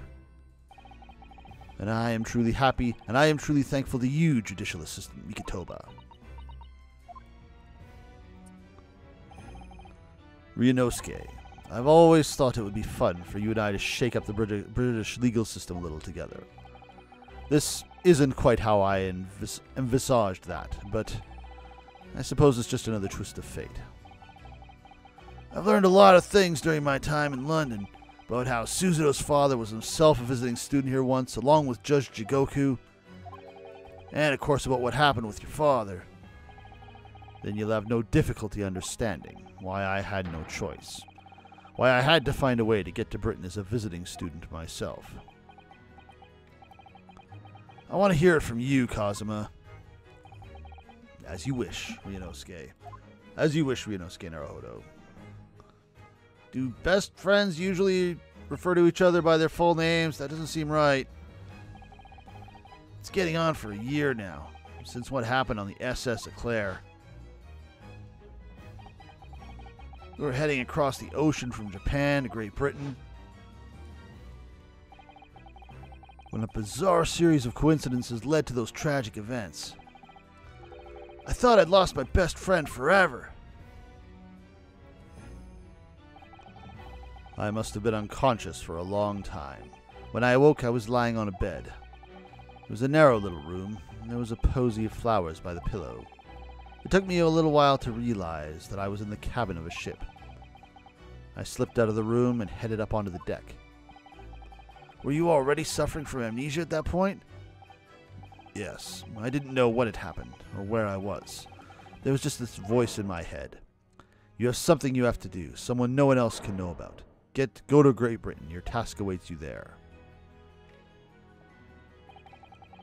It was a calling I couldn't ignore. It compelled me relentlessly.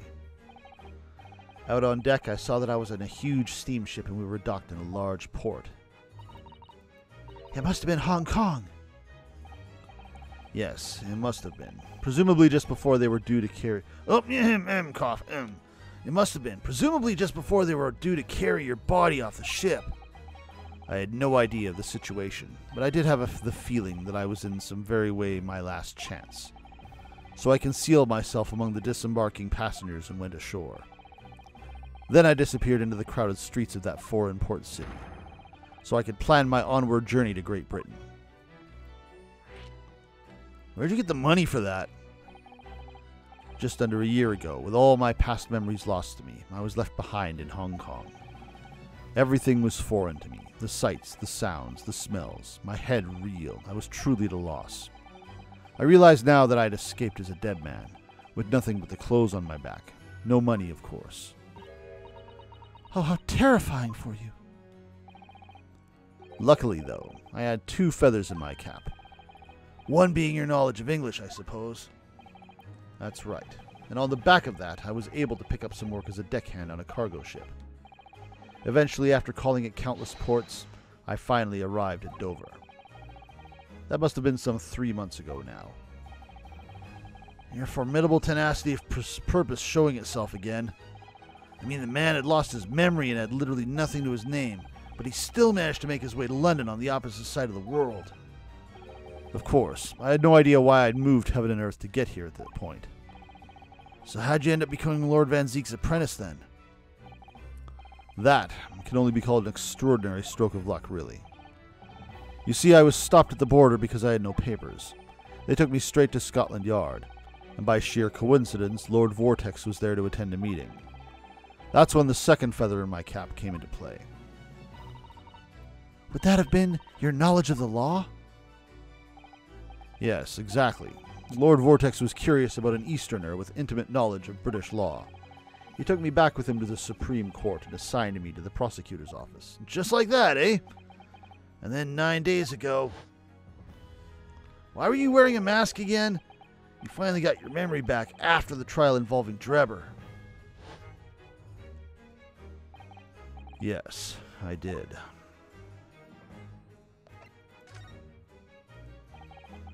Ever since I first met you at Yumi, you talked about your dream. Mark my words, Ryunosuke. I'll be chosen as a visiting student and make my way to Great Britain someday. Did you know the entire time about what happened to your father here? 16 years ago. Oh, look at that. When my father left on that exciting trip to Great Britain, I was just a boy. We took a photograph together the day before his departure. It's my last memory of him. But what I remember most about my father is his unswerving sense of justice. 6 years after he left, a gentleman called at our family home. He told me that Genshin, my father, had been taken ill in England and passed away. It was Professor Mikitoba, your father, Suzuto. Oh my. Ever since then, the professor was very good to me. He even helped to fund my university education at Yumi. I'll be forever in his debt. But nevertheless, I just couldn't bring myself to believe what he'd told me. Oh. Then one day, a letter arrived at our house from Britain. Uh-oh. There was no indication of the sender, so I opened it, assuming it was from an old acquaintance of my father. Uh-oh. What I read in that letter changed my entire life. What did it say? It said that my father had been a mass murderer, and that the writer cursed the Ahsoki name. Oh no. As a result of that letter, I found out what had been hidden from me all those years. Why would that be sent, though?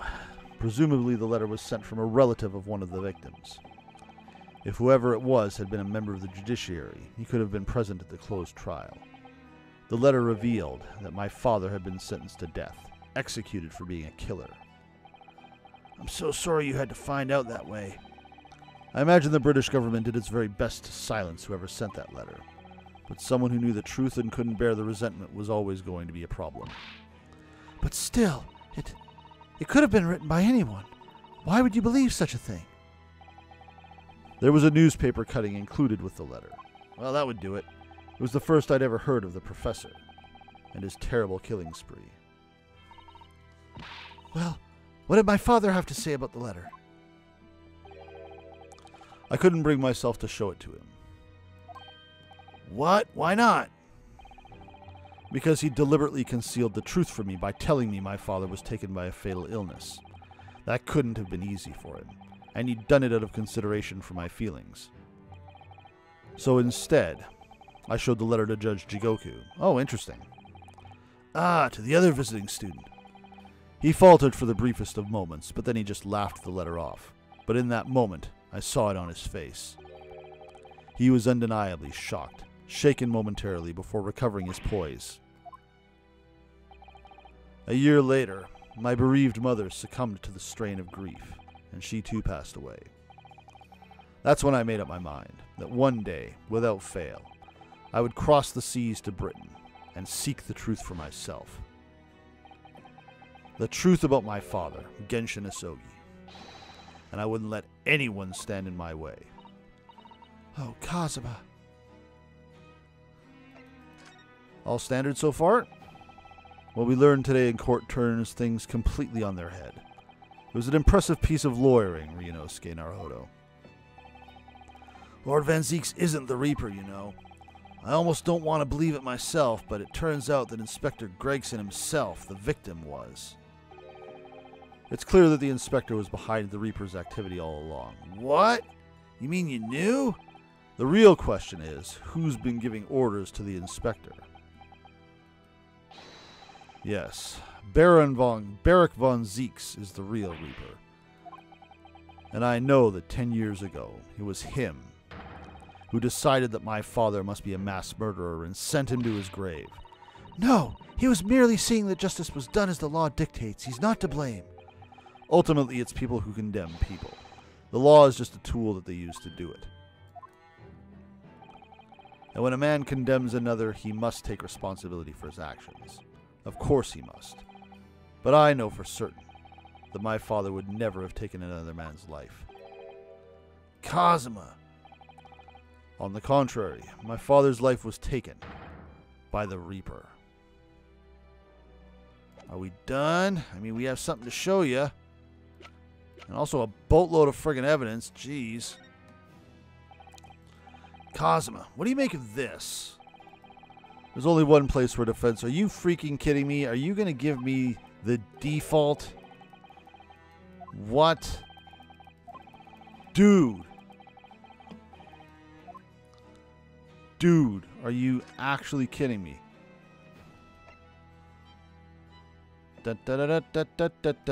Alright. Literally just... Really? Really? Really? Really? Really? Really? Really? I mean, I feel like I should be showing you something here, because you're just standing there.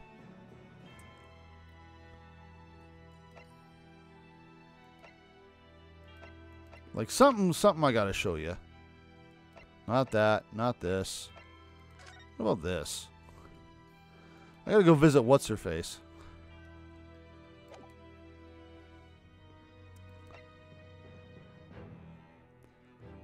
Not gonna care about that or that. These are all things you've already seen.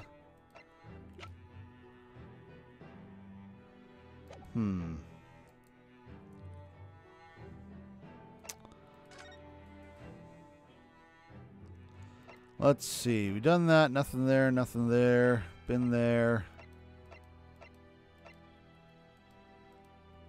Get back here. Oh, wait. Whoa, whoa, whoa. Wait, what? What? Are you sure we've asked everything we need to? Okay, well, that seems like a hint. Wait, hang on a second. We got all this? We're done? Okay. That seems like a giveaway. The game's just like, are you sure we should be leaving? Maybe there's some evidence you should be... I'm amazed. I am shocked this did not get a response. How is that not... I'm tempted to show it again just to be safe. Was I supposed to ask permission to talk to the coroner? I remember something about... Something makes me... I don't know. Should I... What happens if I show you this? Do I get a response from this? I get a response from that, but not your dad's will? Damn, you have changed, buddy. This came up in the trial, didn't it? Something was a little dubious, I mean. The fact that no time of death was recorded on Inspector Gregson's autopsy report. That was awfully damn conspicuous, considering the time of death was so key. What is this, a Monokuma trial? Yes, there were some unexpected turns in the courtroom earlier. The suggestion you came up with certainly took everyone by surprise. The idea that the victim died the previous day at some other location is quite something. Well, considering when the pocket watch had stopped and the scorch marks on the candle, it's certainly a distinct possibility. The evidence in the scene both point to it. To be honest, it bothered me too, so I paid a visit to the autopsy room earlier. The coroner responsible wasn't there, but I got a name. It's Dr. Guillotine. If it wouldn't trouble you, Cosima, we'd very much like to speak with this coroner too. Of course. The last thing I want is for anything to be brushed under the carpet. Scotland Yard's autopsy laboratory is behind Lowgate Cemetery. By Barclay Gallow, you mean? Man, I'm just running back and forth across town in a straight line, aren't I? Ah, you know it, do you? The prison where my father was incarcerated and robbed of his life. Yeah, but we've also been there to talk to Courtney Scythe. Not everything's about you, Cosma. Jeez, your dad's been dead 10 years. Get over it. Well, thank you. We'll pay a visit to the laboratory later today. Is that an option now?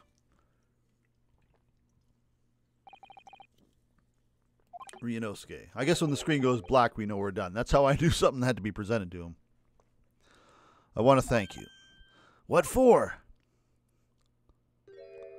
That was a bigger thrust of that sword than usual. For this. You safeguarded the soul of the Ahsoki clan. Well, it is a famous sword that's been in your family for generations. My only slight regret is that I never got the chance to draw it before I returned it to you. Karuma is said to have been forged by a master swordsmith during the Sengoku Warring States period. I come from a long lineage of warriors, many of whom were expert swordsmen. Well then, you're a chip off the old block, I'd say. This blade, are you giving it back to me? Karuma is the symbol of the Ahsoki clan's honor and might. Apparently one of my father's apprentices even took the blade's name for a surname. Really? Karuma?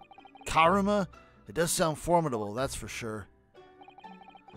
16 years ago, when my father was a visiting student here in London, he had this sword forever at his side. Which is why it means so much to me that I have it by my side again now, too. Aw, look at me smiling finally, and it's not a smug, prickish grin this time either. And that is all thanks to you. That was an honor. Fade to black again. Must be making progress. Now, I have preparations to make for tomorrow. Perhaps I said a little too much. Kazuma, you've changed. No, Ryunosuke, I haven't changed at all. It's you who's changed. I can completely understand your resentment of Lord Van Zeeks given what's happened. But the fact is, those events in this case are, well, unrelated. Is that what you want to say? How can you be so sure? What do you mean? Never mind. The man is the Reaper, and it's for that reason that the inspector was killed. I'm going to prove as much in court tomorrow, by whatever means necessary. I can't let you do that, Kazuma. I know you'll do what you have to as a lawyer, but I'm sure I don't need to tell you that I won't be taking any prisoners in the courtroom. I would expect nothing less. Oh, damn. Until tomorrow, then, in the Old Bailey. Now get out of my office. Can we go to places? Yes, we can go to places. Alright, creepy mask girl, are you here? This place has seen a bit of an overhaul. Boy, you moved right in, didn't ya? Huh. That just turns up the creepy factor a whole other notch, doesn't it? Jeez. Yeah, plushies and bloodstains. Quite the aesthetic. This place really is creepy, isn't it? Well, being a dead room, it's probably full of the spirits of the dissected. What, possessing the plushies? But actually, there's a rather pleasing scent of roses in the air. Well, being a dead room, are they just going to play off each other? coroner probably needs a bold scent like that to mask the odor of death. Susanoo just keeps getting more and more upset and trying to fight back. And hey, Iris, do you think we could change the subject? Where's the psycho? Oh, God. She's just rubbing blades together. Oh, what? What's that? This is me during the Amnesia Dark Descent playthrough earlier this week. Oh, my God. I'm running low on oil. I can feel it. I need a tinderbox. No, I need a dark corner is what I need. Dr. Guillotine.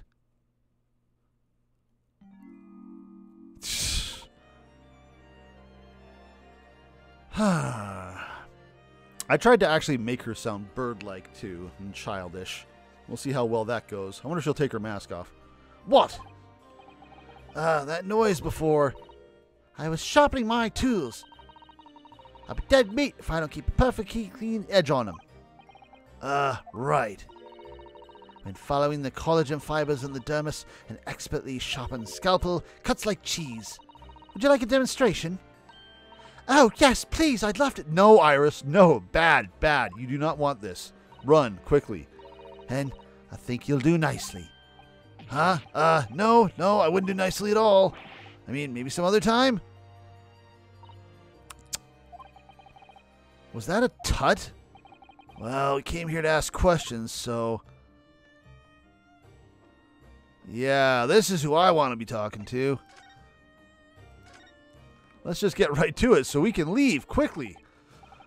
We have actually met before. I'm a lawyer, if you remember. You're not dead yet. What?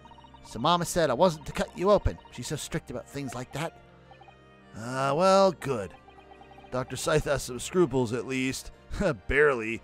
I guess we'll go for Childish Iris plus Blunt Scythe and see how well that works. Oh, dear. It looks like she's not interested in talking to us. For the time being, anyway. For the time being? You mean until we die? I hope that's a ways off. Do I get to present you things? Don't look at me like that. Sorry, but I wasn't planning on dying anytime soon. Oh, she's just eager. She's just waiting. Ah, how rude. Surely there's some less drastic way of making her listen. No, we don't get nothing. Do I have things I can show you? How about the autopsy report that you botched? Can we talk about that? Oh, well, I guess we kind of were trying to. We actually came here to talk to you about this. He was very good. Good? Sorry? His skin didn't snag on my blade once, and very little mess. His joints dislocated easily, and his muscle tissue was a pleasure to work with. We can skip those details. But there is one thing about the report that caught my attention. You don't seem to have recorded a time of death. Or did she and it was faked? Oh, hey, there she is. That's not my fault. God, could you be whiter? And I'm not talking about race. I mean literal RGB value. That made me jump. Then please, tell us what happened. Still chopping. No change in expression whatsoever. It's just another mask. So, why does this autopsy report include the victim's time of death, then? It's kind of the most important part. I was told not to write it. What? By who? Hart Vortex, the Lord Chief Justice. He came here. Aha! There's the sus. Lord Vortex came? Well, we'll have to talk about that later. He said that from the witnesses' statements about the gunshot and the other evidence, it was obvious. The man clearly died at 5 p.m. on 1st November when the gunshot was heard. But what conclusion did you come to, please? That's not the time of death you wrote on the report. You didn't write anything. Was there some reason you didn't include it?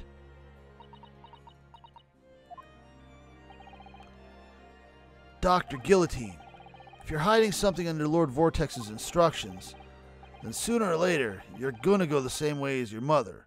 Oh, shit. You push the mother button. Give it here, then. Huh? What's she scribbling so furiously? Probably the time of death. There. You've written... What? What's she written? Tell us. It's just nonsense. Indeterminate. Oh, well, you're... Huh. I'm not sure if you're cooperating or not. But... It's been updated.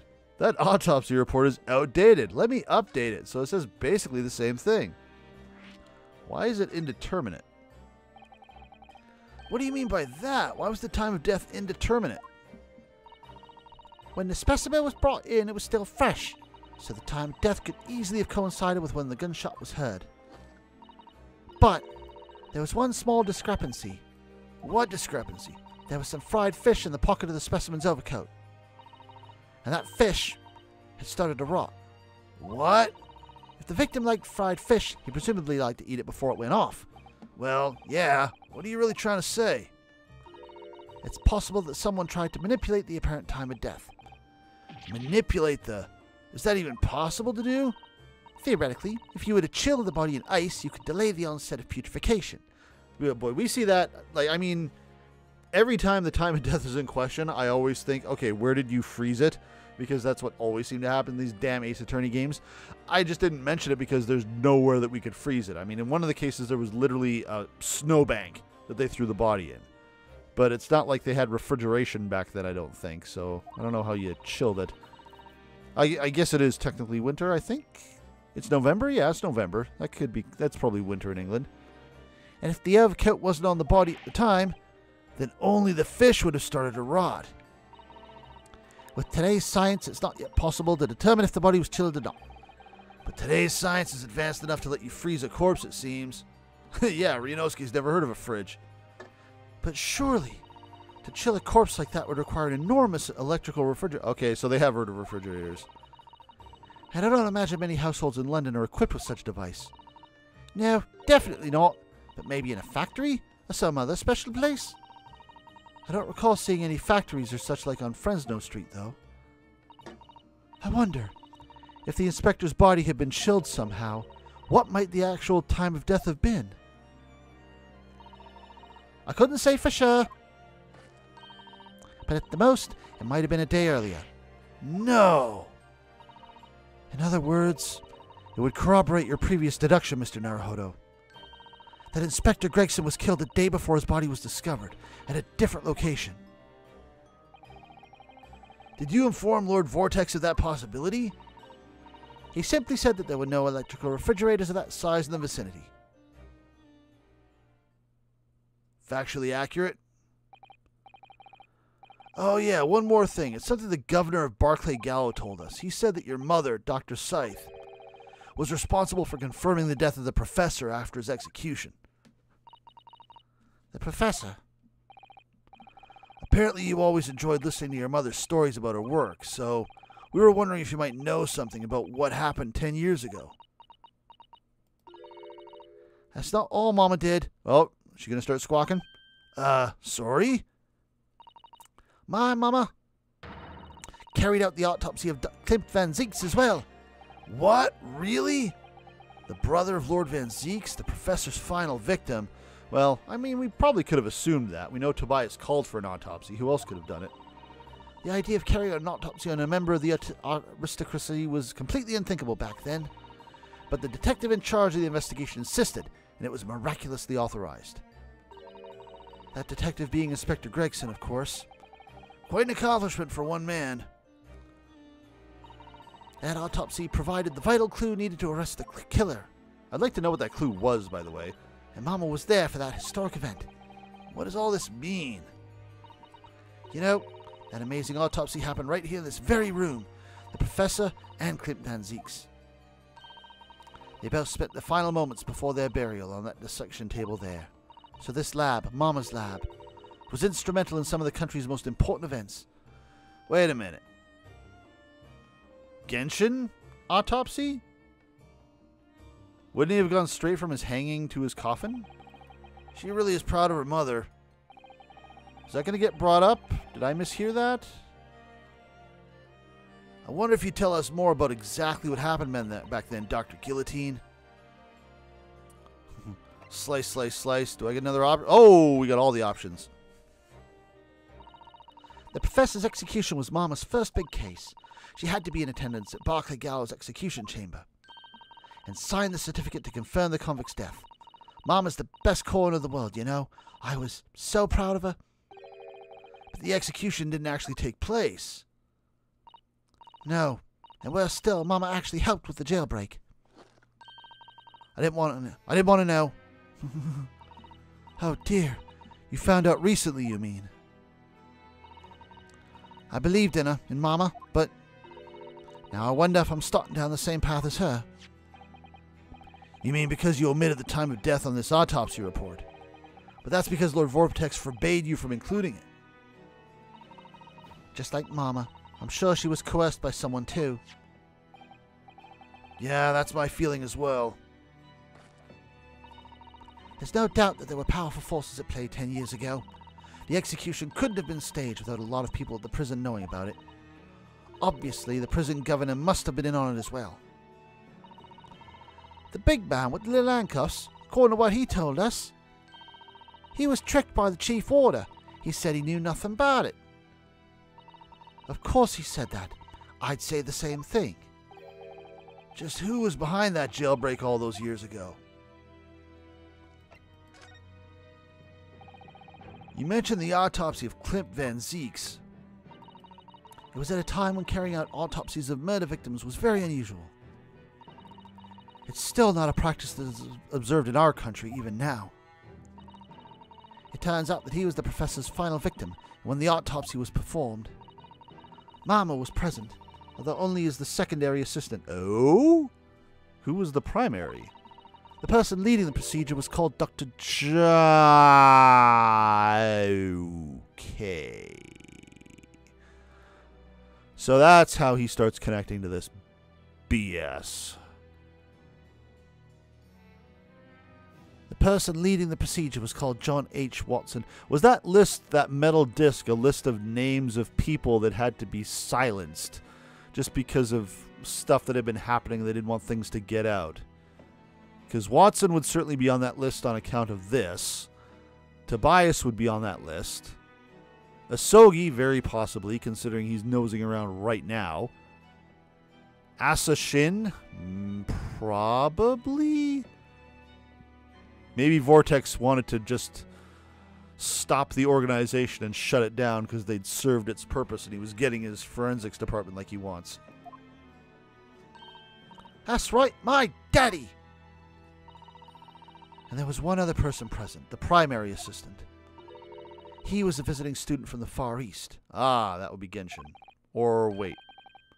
Actually, that might be Mikotoba.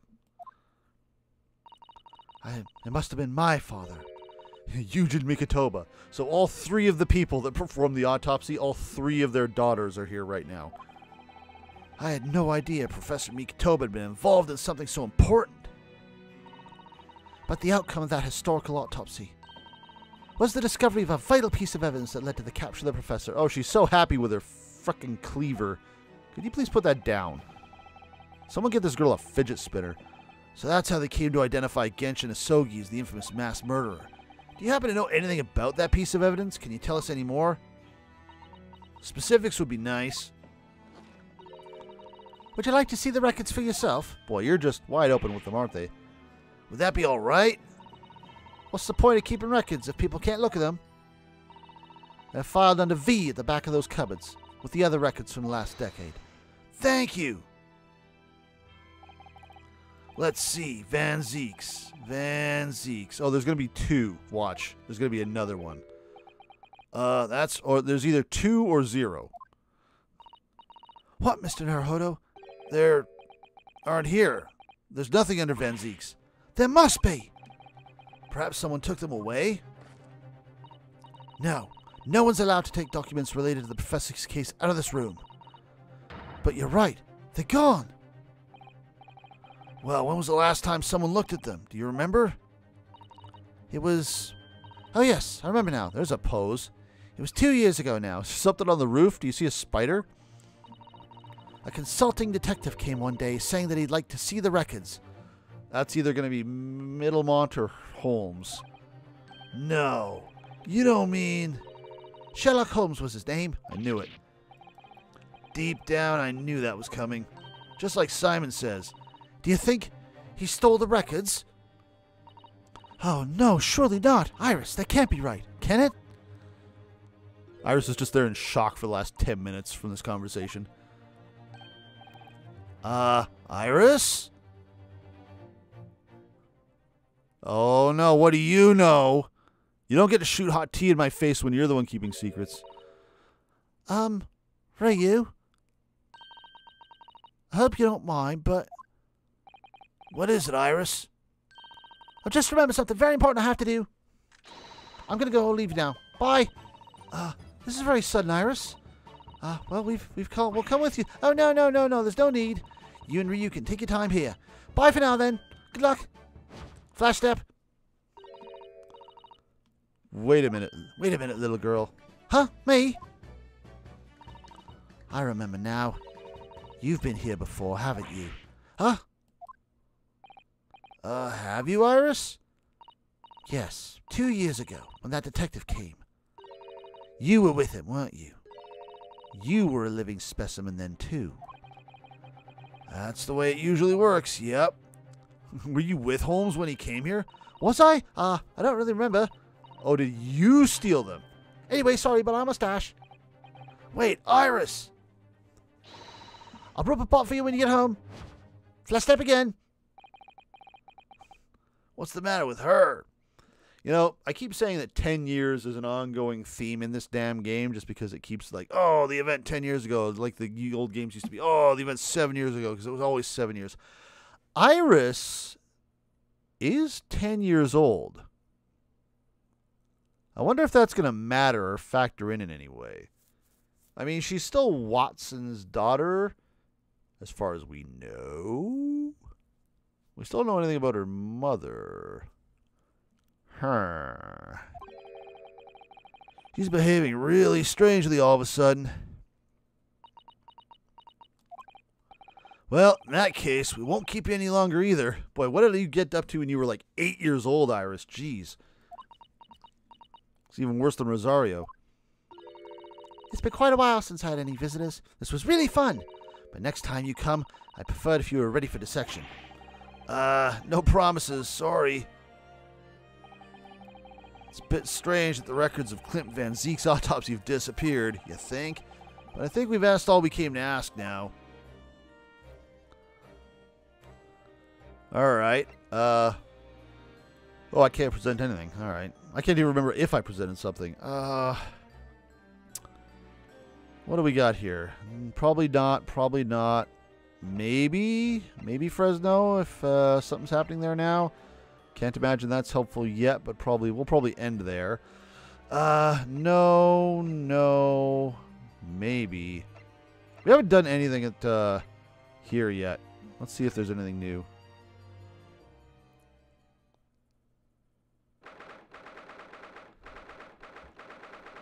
There's a little box on the ground now. Oh, is that the trunk? We were talking about the trunk in the trial. Is that the trunk? That's a little trunk. I imagined it would be bigger. I was thinking to myself, the trunk. What if they, in the back of my mind, I was thinking, what if there was a trunk full of snow and that's where they hid Gregson? Well, scratch that idea off the list. The police are still busy investigating the room in here then. But Gina's nowhere to be seen. Where is she? Yeah, it has been blissfully quiet, hasn't it? Perhaps she's out investigating on her own, practicing what the boss taught her.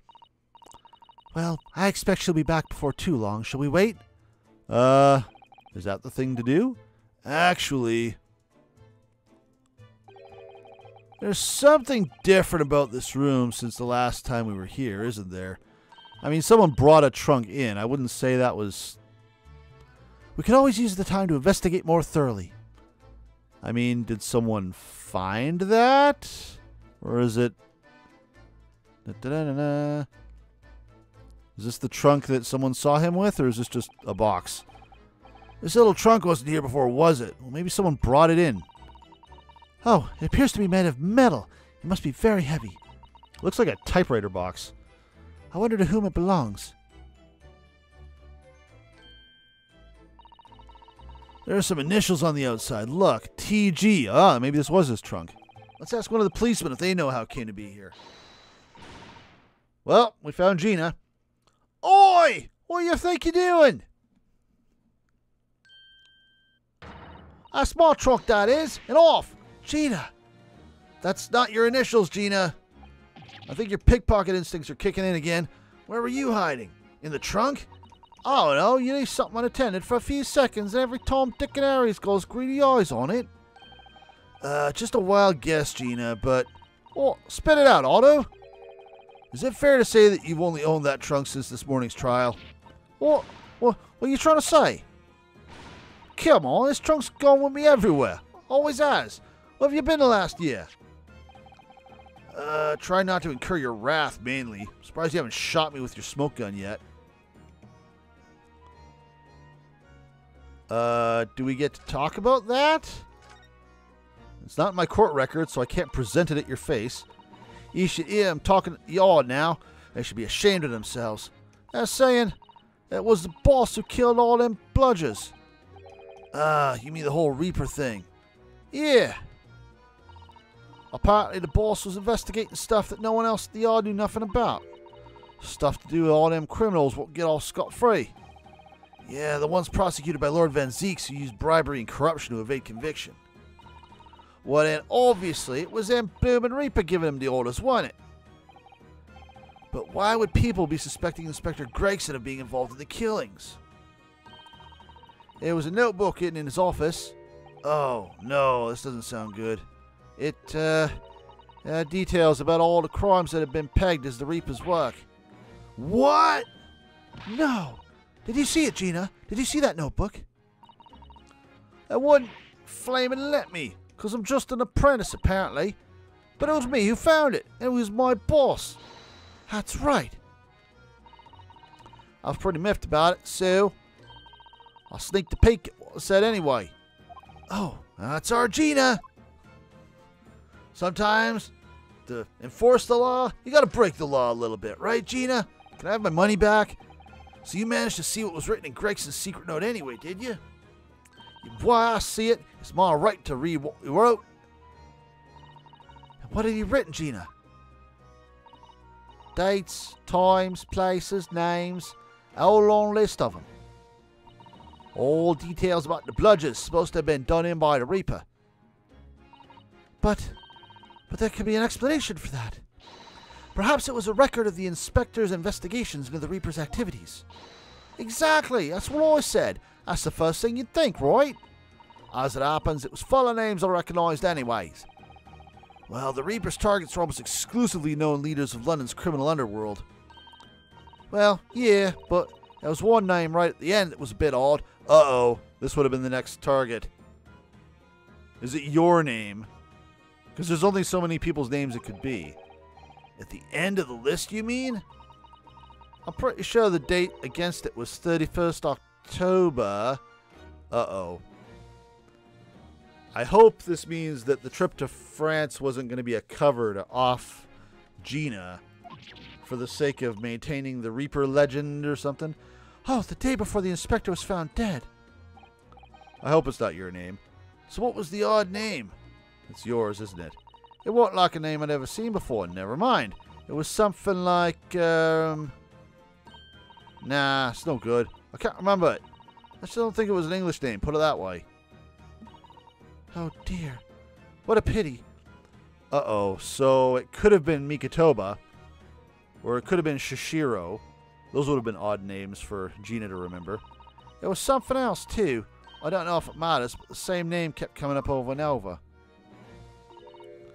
Shin it was. Don't suppose it means anything, but yeah, that's to be expected. Yep, that's a connection. Did you say Shin? Oh, it does mean something? Lord Van Zeeks knew the name too. He mentioned her as well. The woman who actually did the deeds. And now we find out her name appeared in Gregson's secret notebook. We're not going to follow up on that? Could you at least try to remember the foreign name? Like, what did it start with?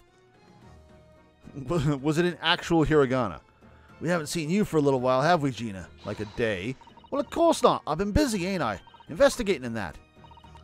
The lads at the yard are trying to trace the boss's movements the day before it happened. The day before, that would be the undercover investigation into the Redhead League then. Only the boss didn't go, did he? You found some cove what was pretending to be him, didn't you, Otto? Yep, we did. Yeah, it was Mr. Middlemont who actually went to the park on Lime Street that day, posing as Gregson. Well, anyway, you ain't the only one turning stuff up. I got my own way of getting results. I knew it. With me and Portia get together, there's nothing we can't track down. It's good, Toby. Where do we have something we can actually give Toby? Toby, what you got to sniff, boy? Actually, no. Nope, nothing good today. Oh, little Toby. He's such a faithful friend. So, have you tracked anything down then? What you think, eh? Of course we have. Can't tell you, though. Police business, innit? Anyway, point is, if you lot ever need any help, stuff 'em in our face. Come on, do it. You know who to turn to, right? Me and the Hellhound here. Right, the Hellhound. Because he looks oh so hellish honest. Oh, but he's a good boy. Gina, about your Hellhound there. Yeah, get him back in the shot. That's right. Why did you ever put him down? Chief Inspector Toby, I mean. He's the pride of the force, he is. In Japanese, police dog means something quite different and not altogether nice to those involved in crime. But here in Britain, it's a wonderful compliment, it seems, for a canine at least. It should be. After all, in the great exhibition case the other day, it was Toby here who managed to locate Drebber's workshop. Maybe it's time for another demonstration of what this super dog can do, eh? Do we have something the Chief Inspector could catch the scent of, I wonder? Oh, it's just going to throw us straight in. Okay, so we do. I didn't think we did, but I guess that is not the case. This really isn't going to be useful. That's not going to matter. Maybe? Also, maybe? Possibly?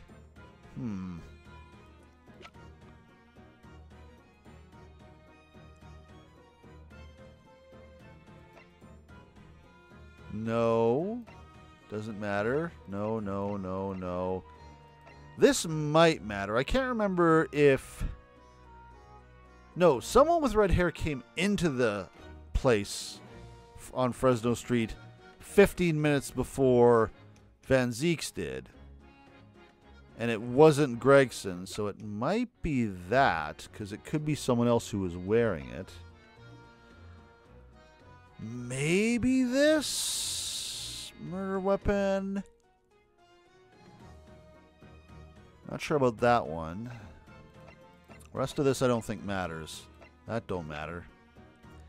It's the hairpiece or the pocket watch.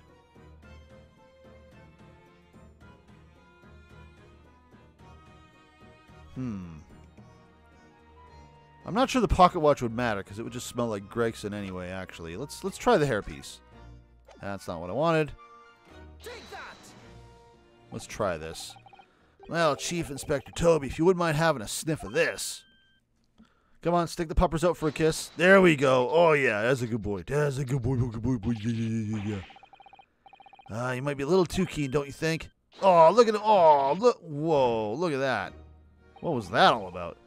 Chief Inspector made short work of Gina there. Gina, was that your What?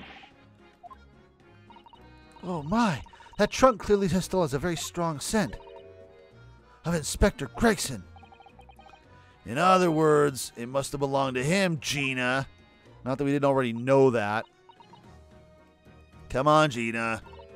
Oh, all right. It's a fair cop, I suppose. And you nearly got away with it, too. If it weren't for those damn dogs. You always talk so proudly of Chief Inspector Toby's nose and what it can achieve. Did it not cross your mind that he might identify something that was right next to us? So was that Toby's scent that was on or Tobias' scent, I should say, that was on the hairpiece? Yeah, that was a bit of a bloomer, wasn't it? That's enough now then, Gina. Eh?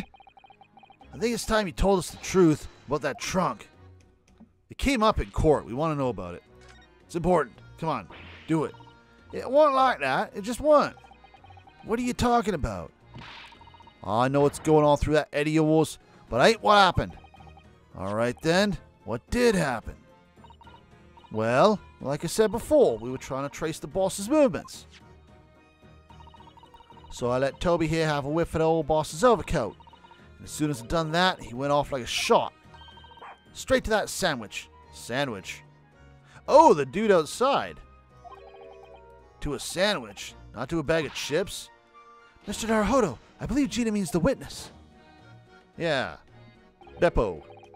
Or Bebop, or whatever the hell. Oh, I forgot about that sandwich.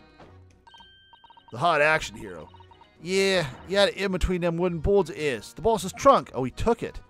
He took the boss's trunk. You mean when they heard the sound like a gunshot and all piled in here? Exactly. He nabbed it from the scene. Goodness. Me and the chief inspector gave that sandwich a good grilling, and you know what he said? Probably a bunch of nonsense, knowing him.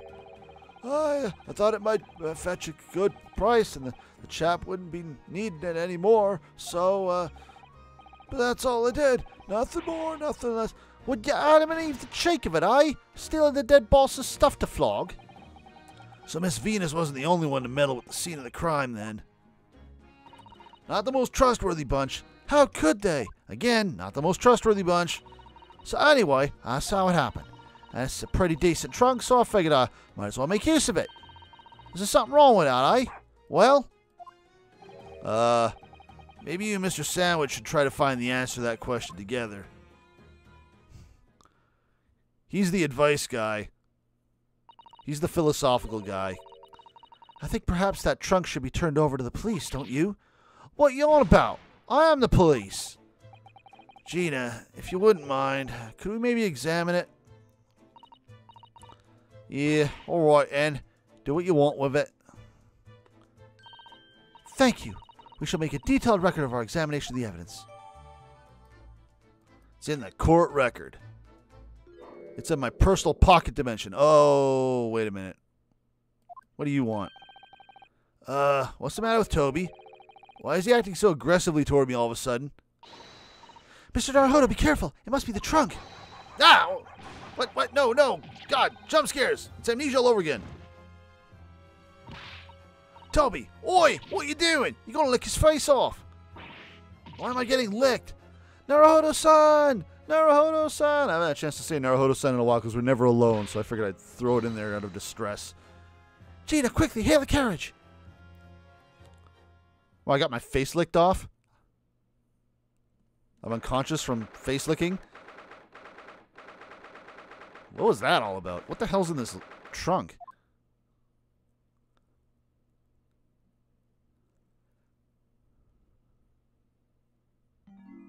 Ba-da-ba-dum. Oh, Mr. Naruhodo, are you alright? Miss Suzuto. Conscious again at last. A blessed relief, my dear fellow. After all, to drop dead after a moderate licking by a small terrier. Most unseemly. What is or isn't unseemly so relevant, mere Mr. Holmes? How did you just fall right through the table?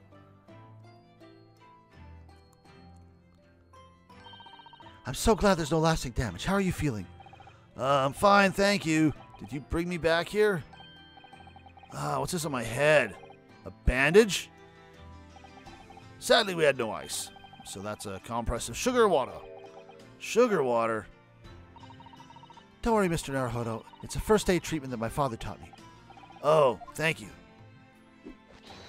So, let us take tea when you're feeling up to it. But of course, no sugar in the patient's cup. The bump of my head is throbbing sweetly enough, don't worry. Hee hee. Whenever you feel ready, then. Okay, before we do anything else, I think there's an achievement. I was told that when I wake up, I need to go back here and talk to Gina. If Gina's here. Gina's here! Hey, Gina! Can I get an apology? Gina, I'm really sorry. What are you sad about? It's daft, isn't it?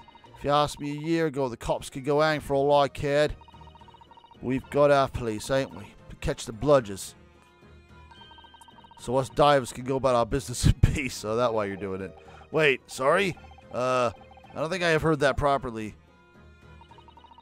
He said he was going to teach me everything I need to know to be a detective. But all he got round to was showing me where the best flaming fish and chip shops are.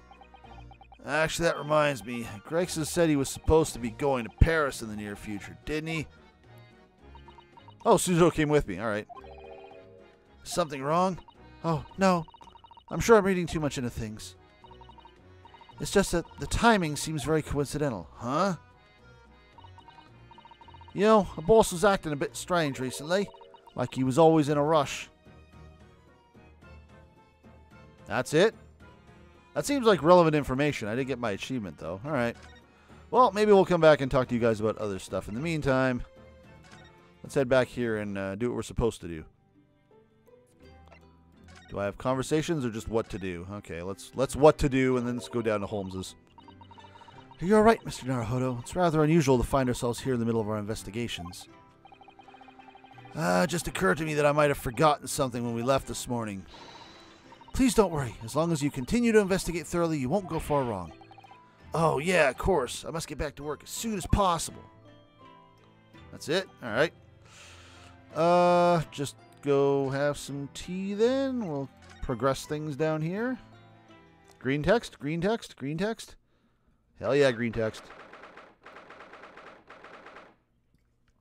I'm imagining Holmes, whenever he's investigating something, he'll just walk in a room like, by Jove, green text, I've come to the right spot. The actual fuck? I'm sorry?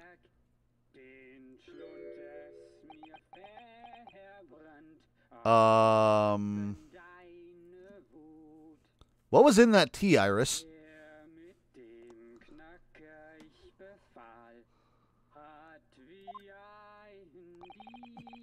What on earth is going on in here? Am I having a bad dream? Ah, no, it's an old German folk song.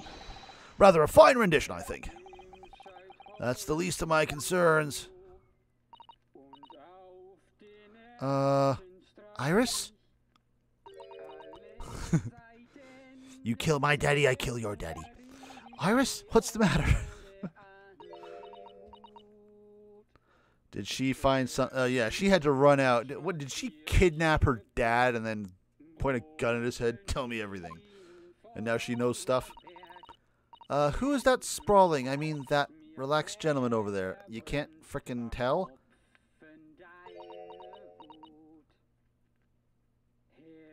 This better be a red herring. This better not be a dead Mikotoba.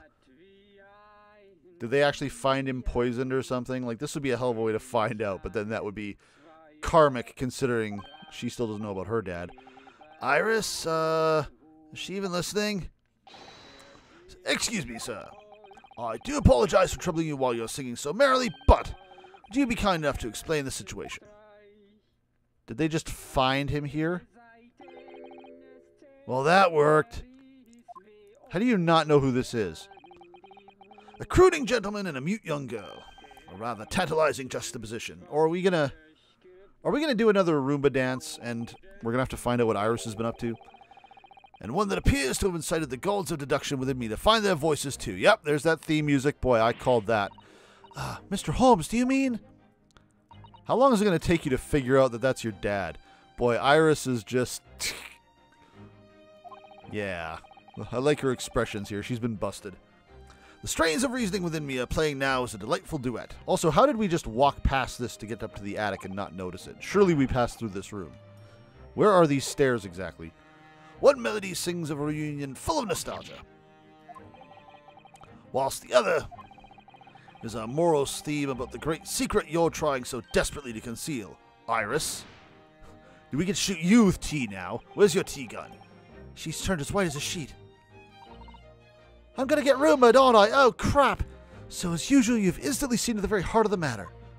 How do you not recognize your own father? Boy, that's an amazing mask. And by the time my own brief performance is over, I feel sure this gentleman's song will reach its finale. Except my themed music is overriding it, so never mind. So then to Music Land, where all is sweetness and delicacy and harmony. And some dead guy on the couch. Pray, do enjoy Sherlock Holmes' latest logic and reasoning spectacular. Oh, he's doing it in these clothes now. He's never actually done that before, has he? He's usually in the official outfit and the jacket. Iris, you've been a bad girl. Is this what happens every time you try to get up to something? Holmes just starts doing laps around you on his Roomba. First, we consider the gentleman's nationality. Clearly, he's German with no grasp of the English language. Well, wrong on both counts there. Can we just start interrupting you now? As evidenced by the dramatic song he sings and his apparent inability to understand when asked to desist. So why is the man here at all, and in such apparently high spirits? Is that what that is? The answer, of course, Iris, is clearly known to you. Oh, she looked. What'd she look at? Indeed, we only follow the gaze of those bright young eyes to uncover that particular part of this mystery. The reason for the man's mildly irritating warbling is revealed by the herbal tea. You obviously offered our German guest a cup of your latest herbal blend. The tea's delectable flavors made the man's spirit soar and result in this joyful, diddying tumbling incessantly from his lips. Boy, he's an amazing ventriloquist. I eagerly await sampling the flavor myself that I may join the fellow in his state of elation. No. You don't want to drink that. It's probably poisoned. Now, to the next question. Who exactly is this gentleman availing himself so thoroughly of the satay? Dun, dun, dun, dun, dun, dun, dun, dun, dun, dun, dun. As it happens, a number of years ago now, a certain gentleman of German origin engaged my services in solving a particularly delicate case. He required the retrieval of letters once sent to an acquaintance that might have proved problematic. In order to conceal his noble identity, he also arrived at my office in a mask. Psst. The gentleman's name, that is not him. That boy is like 2 feet tall. Was Wilhelm Gottreich Psy'Min von Ormstein, the King of Germany. That little brat is the King of Germany? Okay. If my memory serves, the mask worn by this gentleman is identical. Yes, there can be no question. That mask belongs to the King of Germany. Pretty sure it's Ahsoki's. Can I say it's Ahsoki's? Can I just interrupt you right now, Holmes? It would appear that His Majesty remembers the fine services I afforded him, and has decided to show his face again, mask and all, in order to express his gratitude.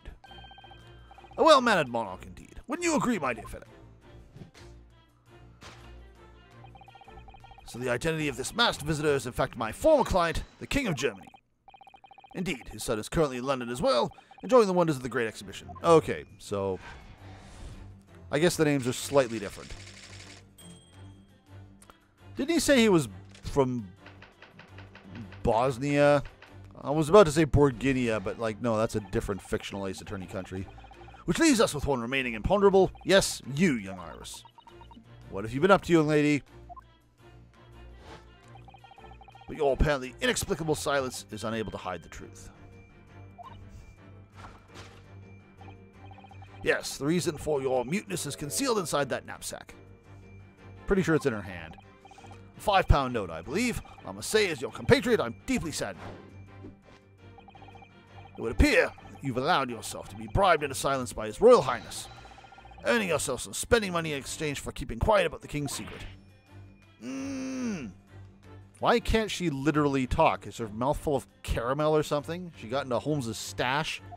Because she literally hasn't said a word. It's not even that she's keeping silent. She's literally just mumbled. And now, the final piece of the puzzle. What is this secret you strive to hide with your silence, Iris? Your caramel's gone stale. Oh yes, we need only follow that brief, involuntary twitch of your eyes to find the answer. Oh, it's the cuff. Is that a... abscond with that coffee cup. Is that a coffee cup, or is that the leftovers of Cuff biscuits? My favorite coffee cup, in fact. Or should I say, the handle of my favorite coffee cup. It appears that His High-Spirited Highness broke it in the midst of his high jinks. Which leads us to the sad truth. Holmes, I can't breathe. My favorite coffee cup has been broken by the King of Germany, and Iris, you tried to conceal it from me.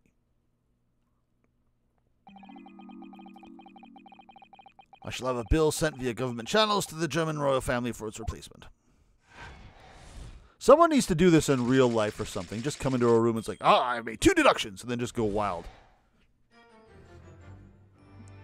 That needs to be a new TikTok trend or something.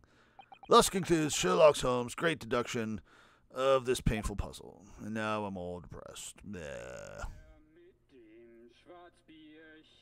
Isn't that my father? Pretty sure that's my father. With your silence as well, the feeling's joyful warbling rather rings in the ears, does it not? Yeah. I really hope he's not dead. But I wouldn't put it past this game again. I have a feeling that maybe that was the Japanese name that was in the notebook, and he was going to be Gregson's next target for whatever reason. Pray, Mrs. Doe, do tell. His Royal Highness looks awfully familiar. Doesn't appear to have moved a muscle since we arrived. Ah! And you haven't said a word either, Iris. If Mr. Holmes has it all right, you might as well own up to it now. As if he did. Your reasoning isn't entirely without substance, I must admit. One other thing, Mr. Holmes. Yet another grievance, Mr. Naruhodo. Surely not. Well, I actually read the story of that case recently, the one where you were just describing. And according to that, at least, it wasn't the King of Germany. It was the King of Bohemia. That was the word. Bohemia. That's it. I knew it was something like that, starting with a B. Goodness, was it? Yes, that's quite true. Master Gotz, the prince, testified to that in court. In his words, I have come to see the great exhibition all the way from my home in Bohemia. I am very rich. I would ask you to keep in that minor error to yourselves. It could easily become quite a scandal. I believe, Mr. Naruhodo, that it's our turn now to make some corrections to a number of minor errors that may have slipped in. Yeah, even Mr. Holmes is willing to admit to be slightly wide of the mark on this one. Though it's clear that Iris is definitely hiding something.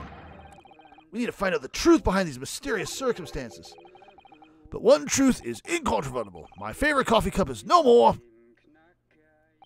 So, shall we embark again? On a joint presentation of Sherlock Holmes' logic and reasoning spectacular. I love this minigame, even though it just proves I'm stupid. Say, is that Scissortoes' father over there? Damn. Why do we need to spin on Roombas for this? The instant I saw him. Firstly, we consider the gentleman's nationality. Clearly, he's German with no grasp of the English language, as evidenced by the Germanic song he sings and his apparent inability to understand when asked to desist. So, why is the man here at all, and in such apparently high spirits? The answer, of course, Iris, is clearly known to you. She had to take off to do something, so clearly that's involved here. Indeed, we need only follow the gaze of those bright young eyes to unravel that particular part of the mystery. The reason for the man's mildly irritating warbling is revealed by the herbal tea. Probably the graphone. So what, it's some sort of mix of herbs that gives you the urge to sing? Goodness, I should like to try some. On you. And I'd like to hear you singing, but this man... Just how long does he intend to keep up with that tune, do you suppose? As I said, he's been stock still the entire time, and if you look closely, his lips aren't moving either. Hey, you're right. So I'm not sure what's actually responsible for the spirited singing. But I suspect the answer lies at the end of Iris's gaze. All right. Hey, look, gramophone. Not even gonna examine it. Take it. Take it right up your butthole.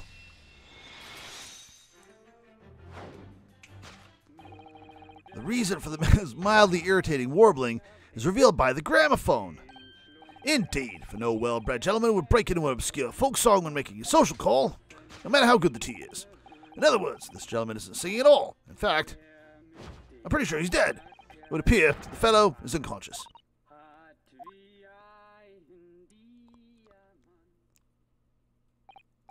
Ah, the music seems to have stopped now. I ask you, Mr. Naruhodo. Yeah? Why would I have purchased a recording of that gibberish? How should I know? Well, never mind. On with the deduction. Who exactly is this gentleman availing himself so thoroughly of the cité?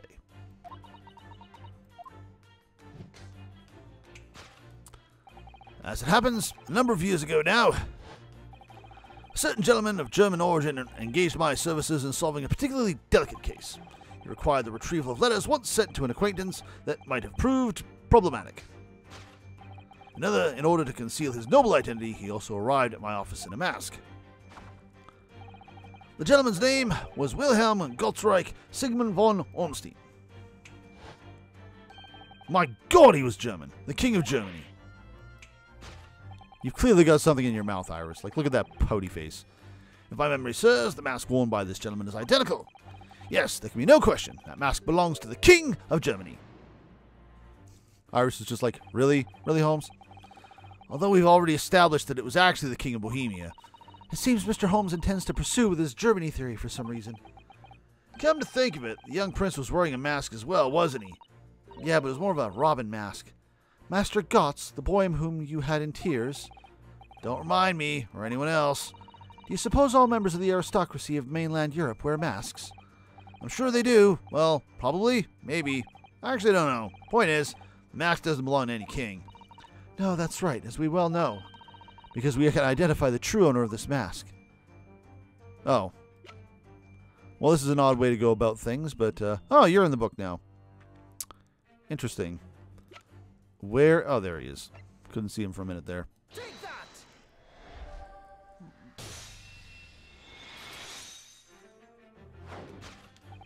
Yeah, there can be no question. That mask belongs to Kazuma Ahsoki. In other words, my memory is sublimely unreliable. We know. Only you could try to make that sound positive. Kazuma's mask has been languishing on this metal chest for several days. Oh, yeah, that's where we're keeping it. Well, that doesn't explain why the gentleman is wearing it now. But it is now a simple matter to determine our guest's true identity. After all, the gentleman is unconscious. We need only excuse ourselves in advance, gently lift the mask and peer beneath it to find out what we knew all along. Duh. Plot twist, guys. Tobias is back from the grave. Ah! Father! She's doing the pointing pose. Father! Whoa, whoa, whoa, whoa, whoa, whoa, whoa, whoa, whoa, whoa. Susanoo's going off. I'm afraid, Miss Sisdale, you must be mistaken. No, I think not, Mr. Holmes. Then it would appear our logic and reasoning has once again revealed the truth. Yes, our logic and reasoning. This mysterious visitor is my unconscious father, Eugen Mikotoba. I should probably check to make sure he's okay. Logic and reasoning, or just looking and saying? Literally, Simon said his name the instant the camera panned over to him. We've been spending like 20 minutes on this. What's Iris got in her mouth? Her mouth is either stuck or she's literally hiding something in it. Which leaves us with one remaining imponderable. Yes, you, young Iris.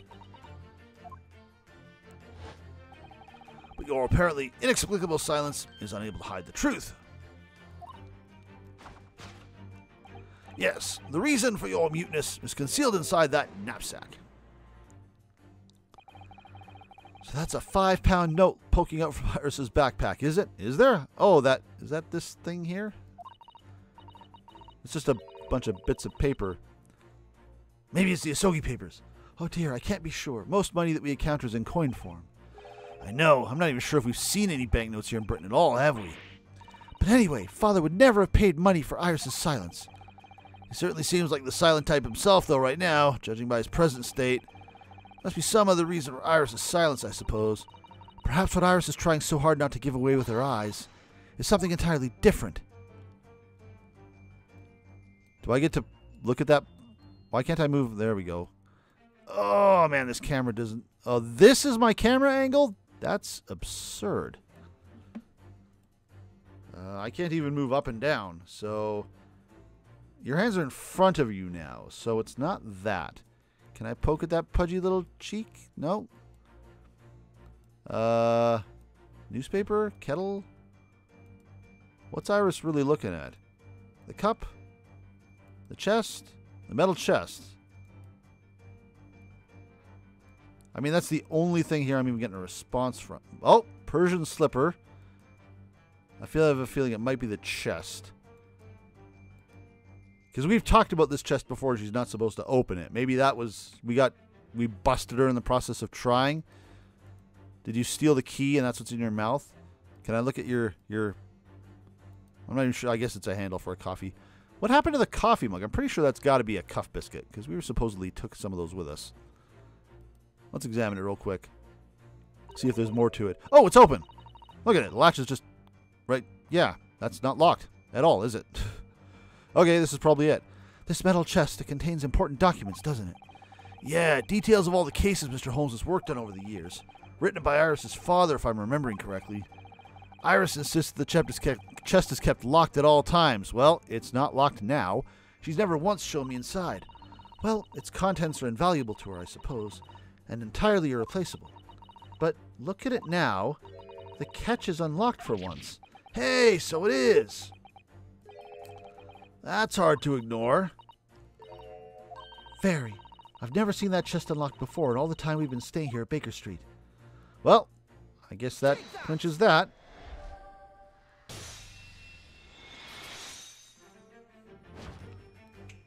Oh, there's the coffee mug. Or the coffee cup, teacup. Yeah, the reason for your muteness is concealed inside that metal chest.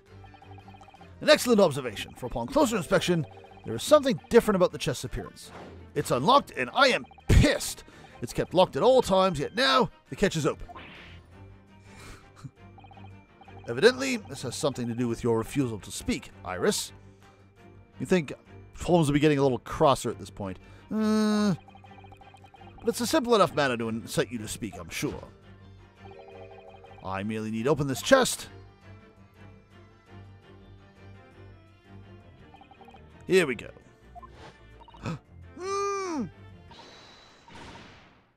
No, Holmes, you don't. That's... Oh! Well, that solved several mysteries. Have we interrupted the minigame? Is the minigame done? He's dead.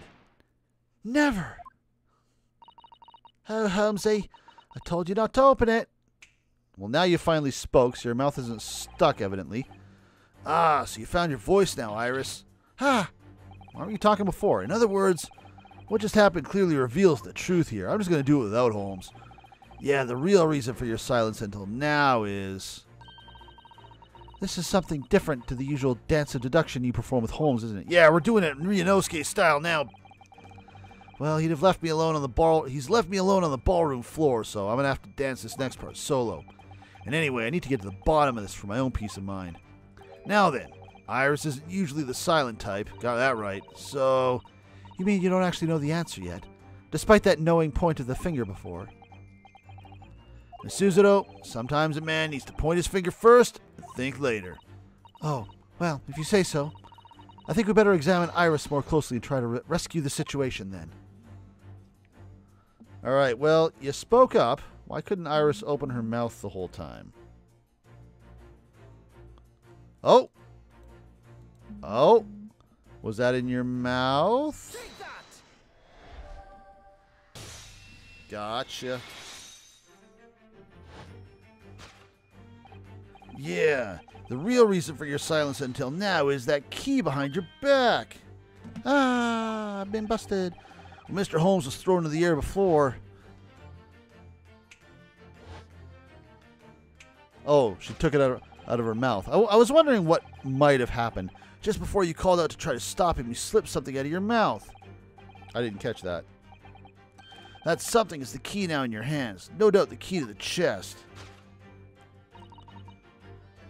You're so clever, are you? Also, you're 10 years old, so now it's become clear. It's not that hard to outsmart you sometimes. Not usually, but sometimes.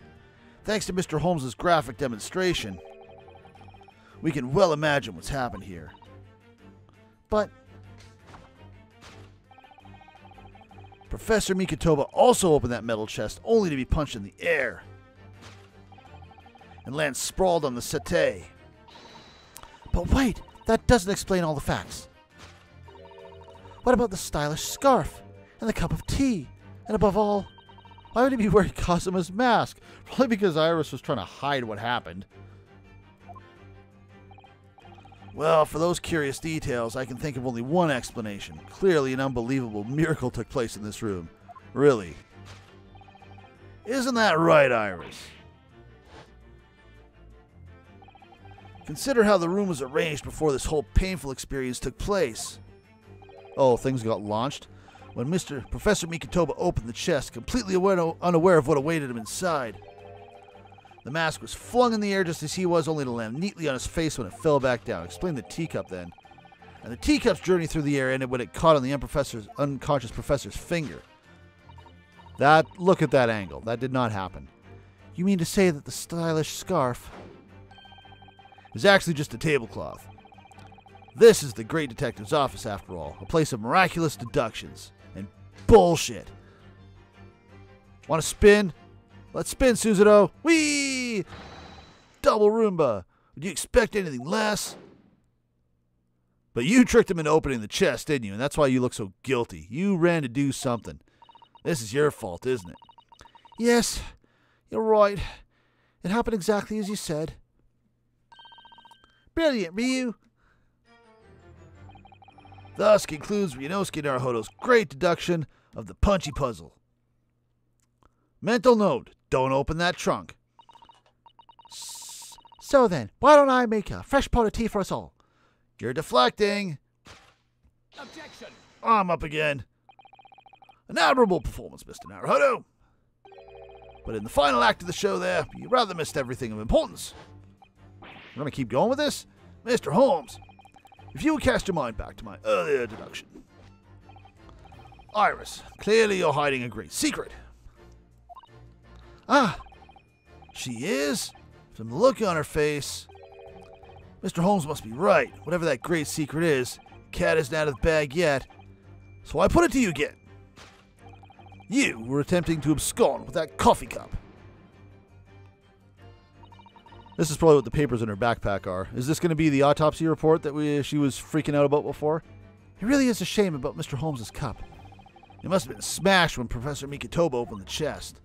Oh dear, so many things seem to have been broken here.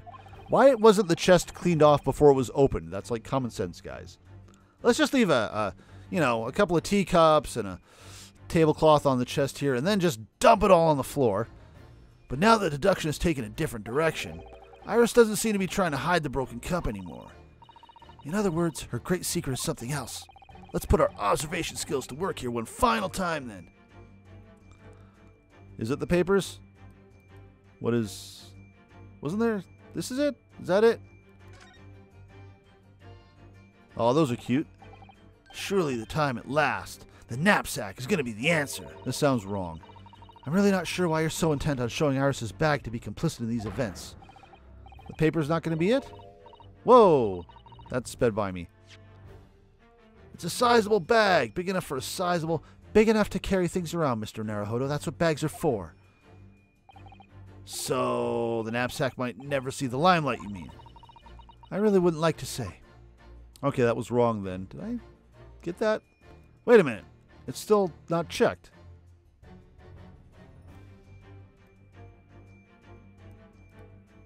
Doesn't things get checked when I look at them with this thing? What else could she be trying to abscond with? Is there something under the... Hello! Okay, never mind. That seems more important. Ah, look, there. Seems to be more papers there. Is Iris trying to hide them underneath the tray? The insignia, Mr. Naruhodo. It's an official Scotland Yard document. What? But why would Iris have? We must ask her. An official Scotland Yard document? Oh, damn your ability to stop time. The world really is overpowered.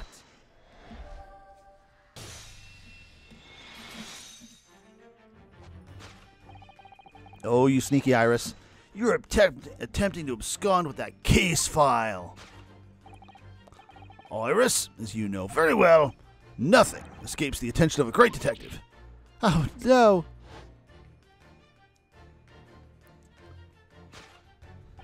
Yeah, we visited Scotland Yard's autopsy laboratory earlier today.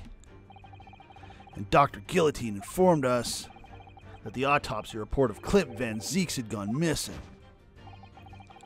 Clint Van Zeeks. Yes, I do seem to recall that some years ago I asked to see the report in question. You were with me, weren't you, Iris? Yeah, doesn't that make you both? Suddenly Holmes is going to want to hide it. Hi. You mean it was you, Iris? So Iris stole it and Holmes knew nothing about it? So those papers you have there are... I'm sorry. Forgive me. Why would your own papers be hidden in the trunk if you stole them? Surely you read them immediately for whatever reason that you took them 2 years ago. Explain this to me. Also, are we going to comment on Suzuto's father? No, he's just going to chill out? All right. In truth, he's literally just dead and we're not doing anything about it. I would like to have thought that I could have predicted the booby trap chest. Oh, maybe that's her chest. Is it? But it caught me completely off guard. I was very nearly the late consulting detective Sherlock Holmes. Exactly. Should we worry about Suzuto's father? Also, isn't that your chest? I'm sorry, Holmesy. So you mean this autopsy report really is? Yes, I took it from the lab, even though I knew it was very important. Was there something in it that troubled you, Iris? Not exactly something that troubled me. Something I've been looking for. When I saw this report, when I saw the writing in it... You just took it because your dad did it? I knew it was Daddy's. The writing? Your father's writing? What do you really mean? Iris? It must be something that's hard for her to talk about. Forgive me for interrupting, my dear fellows. Mr. Holmes, what is it? I feel as though the poor unconscious gentleman on the settee has been somewhat forgotten. Ah, Father! Perhaps we should find our guest somewhere more peaceful to rest. Mr. Naruto. Yeah? Would you be so kind as to lend him your bed? We must do our very best to make him comfortable, I feel. Oh, yeah, of course. I'll help you carry him up. So will I. No, I can manage alone, thank you. You have tea to enjoy. We wouldn't want Iris's brew to stew. Why did he try to get into that trunk? Because there's nowhere a better way to make the professor comfortable than dragging him upstairs like a trunk. We could just put him in the trunk. I wonder, perhaps that was deliberate. Maybe Mr. Holmes was making himself scarce to give Iris the chance to talk more freely. Speaking of trunks, I just realized we actually got this in evidence, but I never had a chance to look at it. Okay, and I already see 2 reasons why I definitely want to look at it. First of all, this gouge. This is why I thought it was a typewriter box, because I thought this cut here, the way it was angled, would imply that that's what it was for. Have you seen this huge gash across the side of the trunk here? It's gone right through the leather and into the metal behind. Gosh, for a metal chest like this to have been so badly damaged. Whatever made the gash must have struck the side of the trunk with a considerable force. I wonder how it happened. No update? Oh yeah? How about you update with this? That important enough for you? Look at this dark stain here. Do you think? Yes, I'm afraid so. I think it's blood, because every stain is blood. I knew you were going to say that. So that presumably means that this was present at the scene when Inspector Gregson was killed. It's the most logical conclusion, yes. To think Jean has been carrying this around with her. If you didn't know any better, I suppose it does look like a grease stain from all the fish and chips. Really? Really? No evidence update? That's all you're going to give me? What about the lock? Let's pop this sucker open. Let's have a look inside.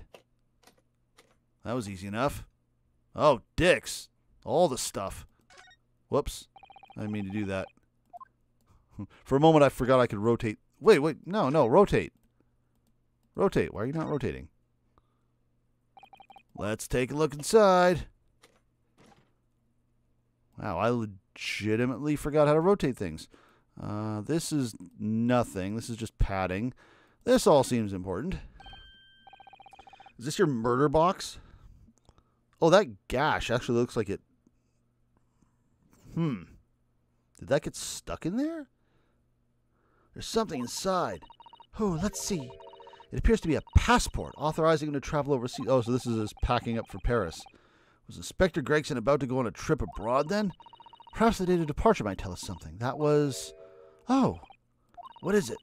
It was for travel on 31st October, just one day before the incident. Really? Oh, the passport is just its own thing. Gregson went to France the day before his body was discovered? Well, we don't know that, but interesting. What about this gash here? This is looking much more interesting from this angle. Yeah, there we go. I want to know more about that. Do you see that? Something stuck in the side of the trunk there. It's glinting. Man, these knives just love to break off the points in places and be evidence, don't they? It looks like a fragment of metal of some sort, but it's wedged in so tightly I can't remove it. Well, don't cut yourself. You better leave it, I think. Man, all this interesting stuff. And literally the only thing that went into the evidence was the passport. Okay. Well, I'm glad I inspected it. This is just paper. Blah, blah, blah. Destination, point of travel. Applicant and one additional person to travel. So, presumably Gina, but it also could have been his murderer. We have no idea. I actually looked at the... Yeah, I did look at these. Yeah, all right. Moving on. We must use this opportunity to talk with Iris and find out what's going on. Yeah. How about you give us the story here? Would you like to tell us about it, Iris? About your father? Why would that be the thing you'd want to jump to? Oh, yeah, I guess because of the note. I'm sure I told you before, didn't I? That Daddy used to be Holmesy's partner. Yes, and that notes about all the cases they solved together are kept inside that metal chest. That's right. Holmesy told me, you see. He said that Daddy's somewhere far away now, so we can't meet. That's one way of describing it. And when I secretly unlocked the chest and read through the papers inside, I started to build up a picture in my head of what Daddy must be like. Well, that's only natural. You're just like any other girl of your age. I read that Daddy was a professor of medical science, so I studied and took my degree too. Well, that's only natural, I suppose. 10-year-olds do that all the time. In that respect, you're not quite like any other girl of your age, though. But there was one thing that I could never find out. Daddy's name. What? You didn't know your dad's own name? His name wasn't anywhere on any of the notes that he'd made about his work with Holmesy. So is it not John? But then one day... That's what happened, is it? When you saw this autopsy report, you finally managed to work it out. Is that right? Yes. So it was the handwriting in the report that caught her eye. Not sure that's grounds to steal it. You could have just read the name and carried on, but alright. When I saw the writing on that report, I could hardly believe it. I know that handwriting. I thought to myself, because it was the same as the writing you'd seen on your father's case notes. Exactly. I was desperate to compare the two properly, and I needed to see them side by side. I asked the doctor in the laboratory, but I was told I couldn't take the report away. And even worse, I was told that it was the first and last time we'd be allowed even to look at it there. So you decided to steal it. When I compared the autopsy report with the case notes I had here, there was no doubt. The handwriting was exactly the same. It was Daddy's. And the signature of the coroner at the bottom of the autopsy report read Dr. John H. Watson. So that's how I finally found out. I learned Daddy's name at last. I see. Ever since then, I've called myself Iris Watson. And that's also when I had the brilliant idea of writing stories all about Daddy's exciting times with Holmesy. So what's her actual last name? Because she's 10 years old. Is this Ahsoki's friggin' half-sister? I decided then and there that I'd write the adventures of Sherlock Holmes. Or maybe it's Suzuto's half-sister. It wouldn't be Jigoku's half-sister, because then she'd have a friggin' beard. Oh, Iris, I have no idea the stories had quite such a deep personal significance for you. Hell, she'd have like 5 beards. I can see why the autopsy report was so important to her now. And why she was prepared to break the law to get her hands on it.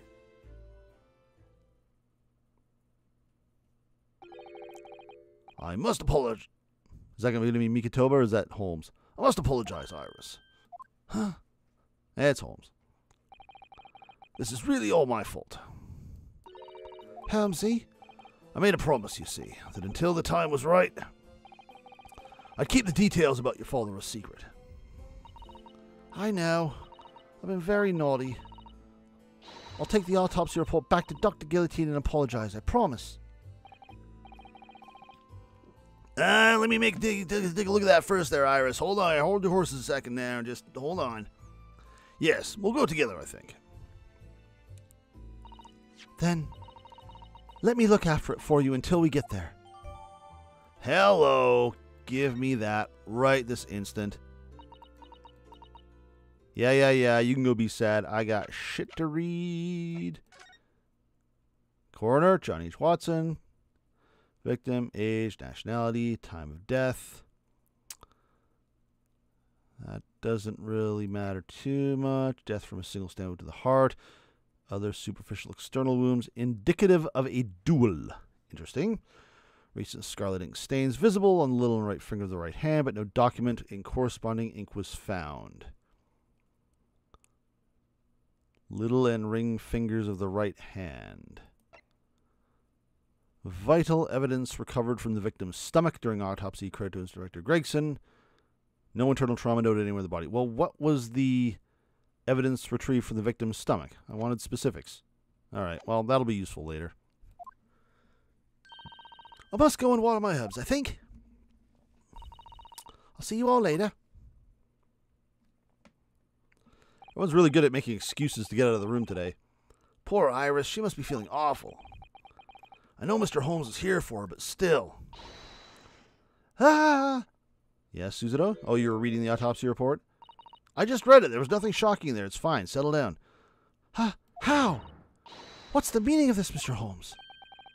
Mr. Holmes? Oh, dear me. So, you've noticed, I see. But that would mean... Uh-oh. What's going on? I didn't see anything in the autopsy report that was weird, so I think the game's about to either pull something out of its ass or I'm just blind. What's on earth's the matter, Miss Suzuto? You turn white as a sheet. It's this autopsy report, Mr. Naruhodo. The one from 10 years ago. The writing isn't Dr. Watson's at all. What? Why did we just have that whole conversation then? How could you possibly know that? Because I know this writing very well. This writing, it's my father's? I was about to say, maybe she knew Watson's handwriting better than Iris because she saw it for the last 10 years and Iris didn't. But that's different. What? Professor Mikotoba? Indeed, it's true. And now you know, my dear fellows. I don't know anything. Does that mean all the notes in that trunk are actually written by Mikotoba and not Watson at all? What on earth does all that mean, Mr. Holmes? Because the idea that's slowly forming in my mind... Actually, wait a minute. Does that mean that Mikotoba was here under that name? Maybe Iris is Suzuto's half-sister. Oh, snap. It's just too extraordinary to believe. Either I've got it or it's something more extraordinary. It's something completely different. You have to explain what the hell's going on here. So this autopsy report was actually penned by Professor Mikotoba then? But that makes no sense. It's not possible, surely. I mean, he was there, right? Not possible? My dear fellow. Pray, take a deep breath and think again. Yes, you're right. In some ways, it actually makes a great deal of sense. It does? 10 years ago is when Father returned to Japan after his extended study tour in Britain. And prior to his return, where was Dr. Mikitoba engaged? Of course, he was an assistant in Dr. Watson's laboratory, learning about forensic science. As an assistant, he would have aided with the dissection work, making detailed notes, which would be assembled into the full autopsy report. Which conveniently leaves out details, like Psy'Min says, but we'll ignore that for now. Once the work was complete, the head coroner would check the contents and put a signature on the document. In other words, the only writing of Dr. Watson's in the report would be a signature at the end. I see. So Iris got the wrong end of the stick, you mean? She saw that and assumed the whole report had been written by Dr. John H. Watson. Which is very understandable, of course. What a complicated situation. Maybe we should look at the notes in the trunk. Don't get punched. Yeah, about that, Holmes. Thinking about it, most of what we know about you, Mr. Holmes, comes from the published stories of your exploits. Yes, The Adventures of Sherlock Holmes, written by Iris. And we really had no way of knowing what's fact and what's fiction. Most troubling for you, my dear fellow, I'm sure. So what about the supposed partner of yours? Did he really exist or not? Ah, you've come straight to the point, I see. And please come straight to the answer. I believe Iris explained it in one of her installments. He was a trusted comrade, and the only person I could truly have called a friend. And did this partner of yours truly make a record of all your cases? Are his notes really stored inside that metal chest? Absolutely, my dear madam. Absolutely. So, where's your partner now? Upstairs. We rarely meet. You see, he lives on the other side of the world.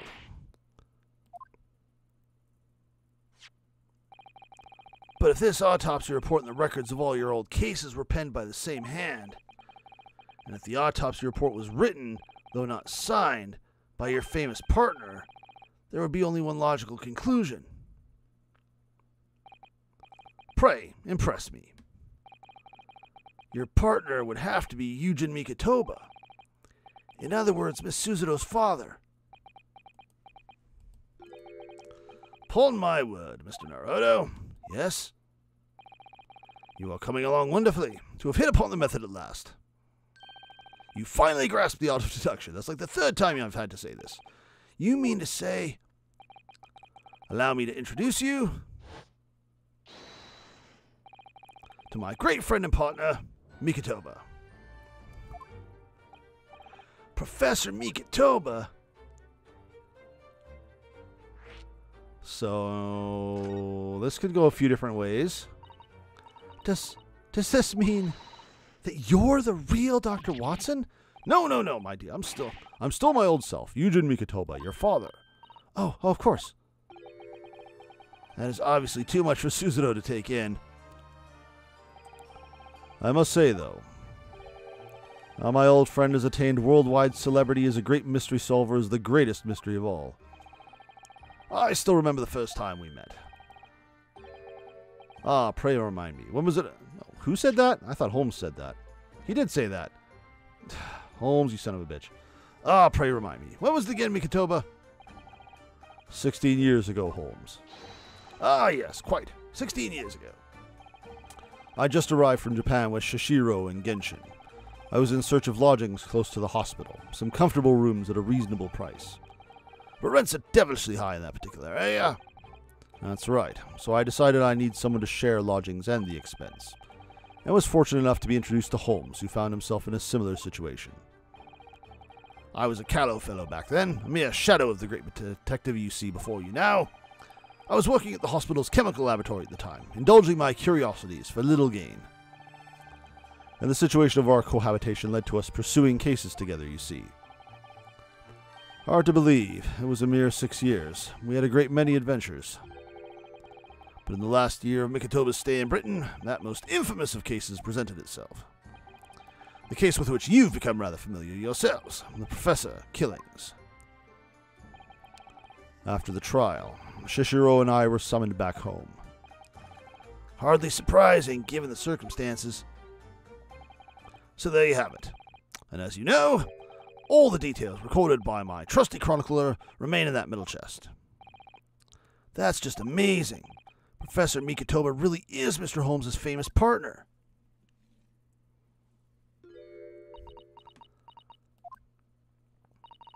Father.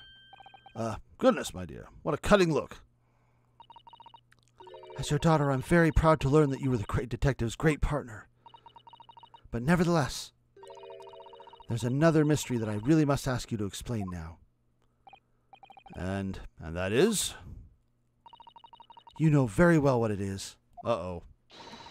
The unresolved matter of Iris's father. Ah, of course, I'd almost forgotten about that one. I should have seen this coming, I suppose. Is he actually going to be Iris's father?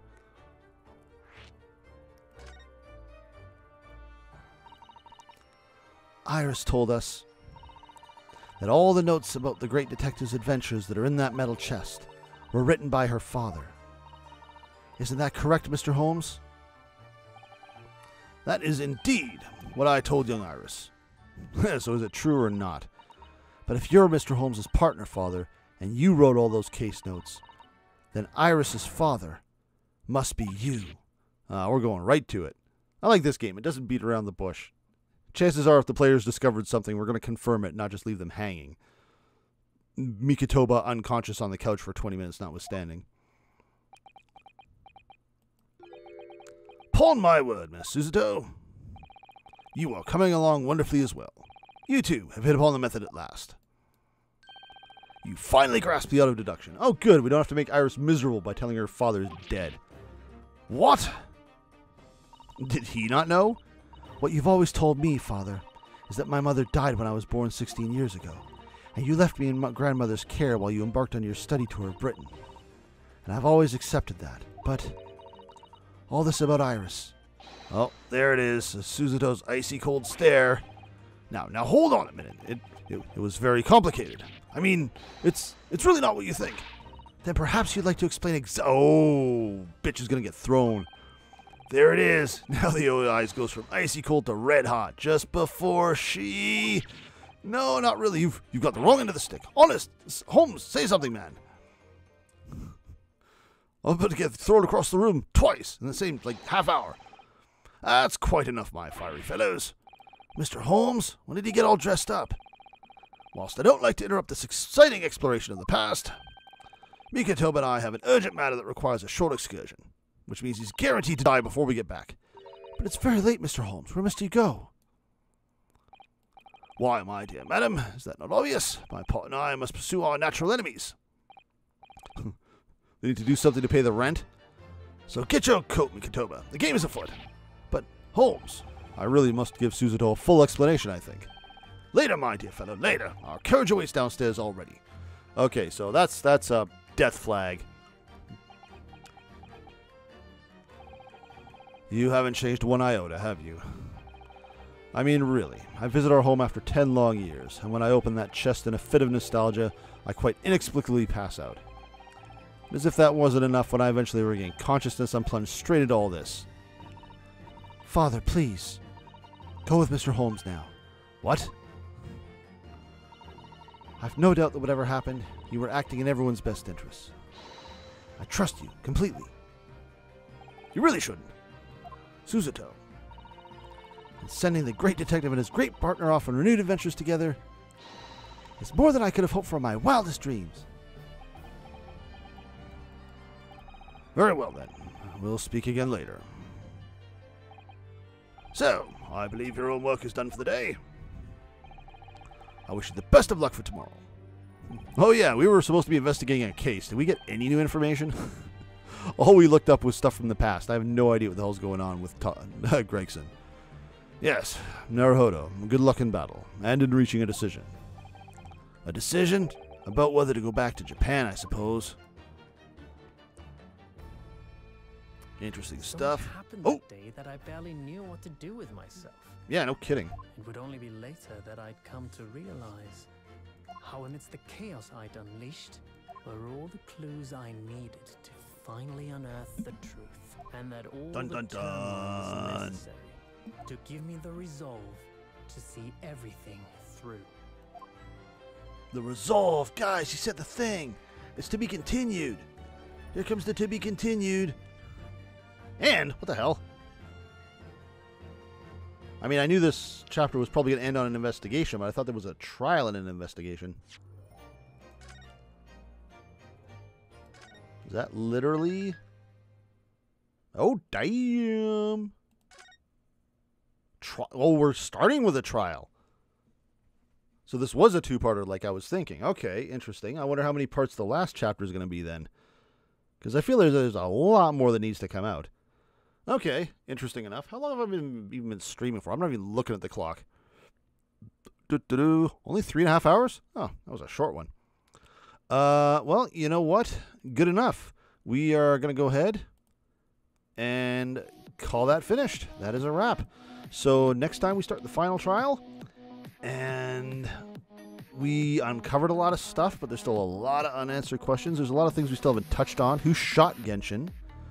What's in the actual will? Because I have a feeling that there's still a real will out there, judging from the way Barricade was acting.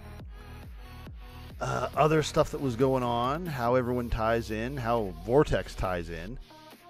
Is Gregson actually the Reaper? Is, you know, like, what's with the names on the metal disc? But we only got one chapter left. We're going to get our answers, so watch for that, I believe, on Monday. Keep an eye out. Make sure you're subscribed and following the channel. Following me on Twitter. I'm going to see what else I can do on Twitch now that Spooktober is gone and Amnesia is done. I was hoping to stream something on Monday once the new computer was in, but I don't think it's going to be finished by then. We'll see. If it is, that'll make me very happy, but I doubt it. We're just going to play it by ear, but that means you're going to have to watch out for me to see what's going on. So I will catch you guys later. Take care. Thanks for watching. See you next time.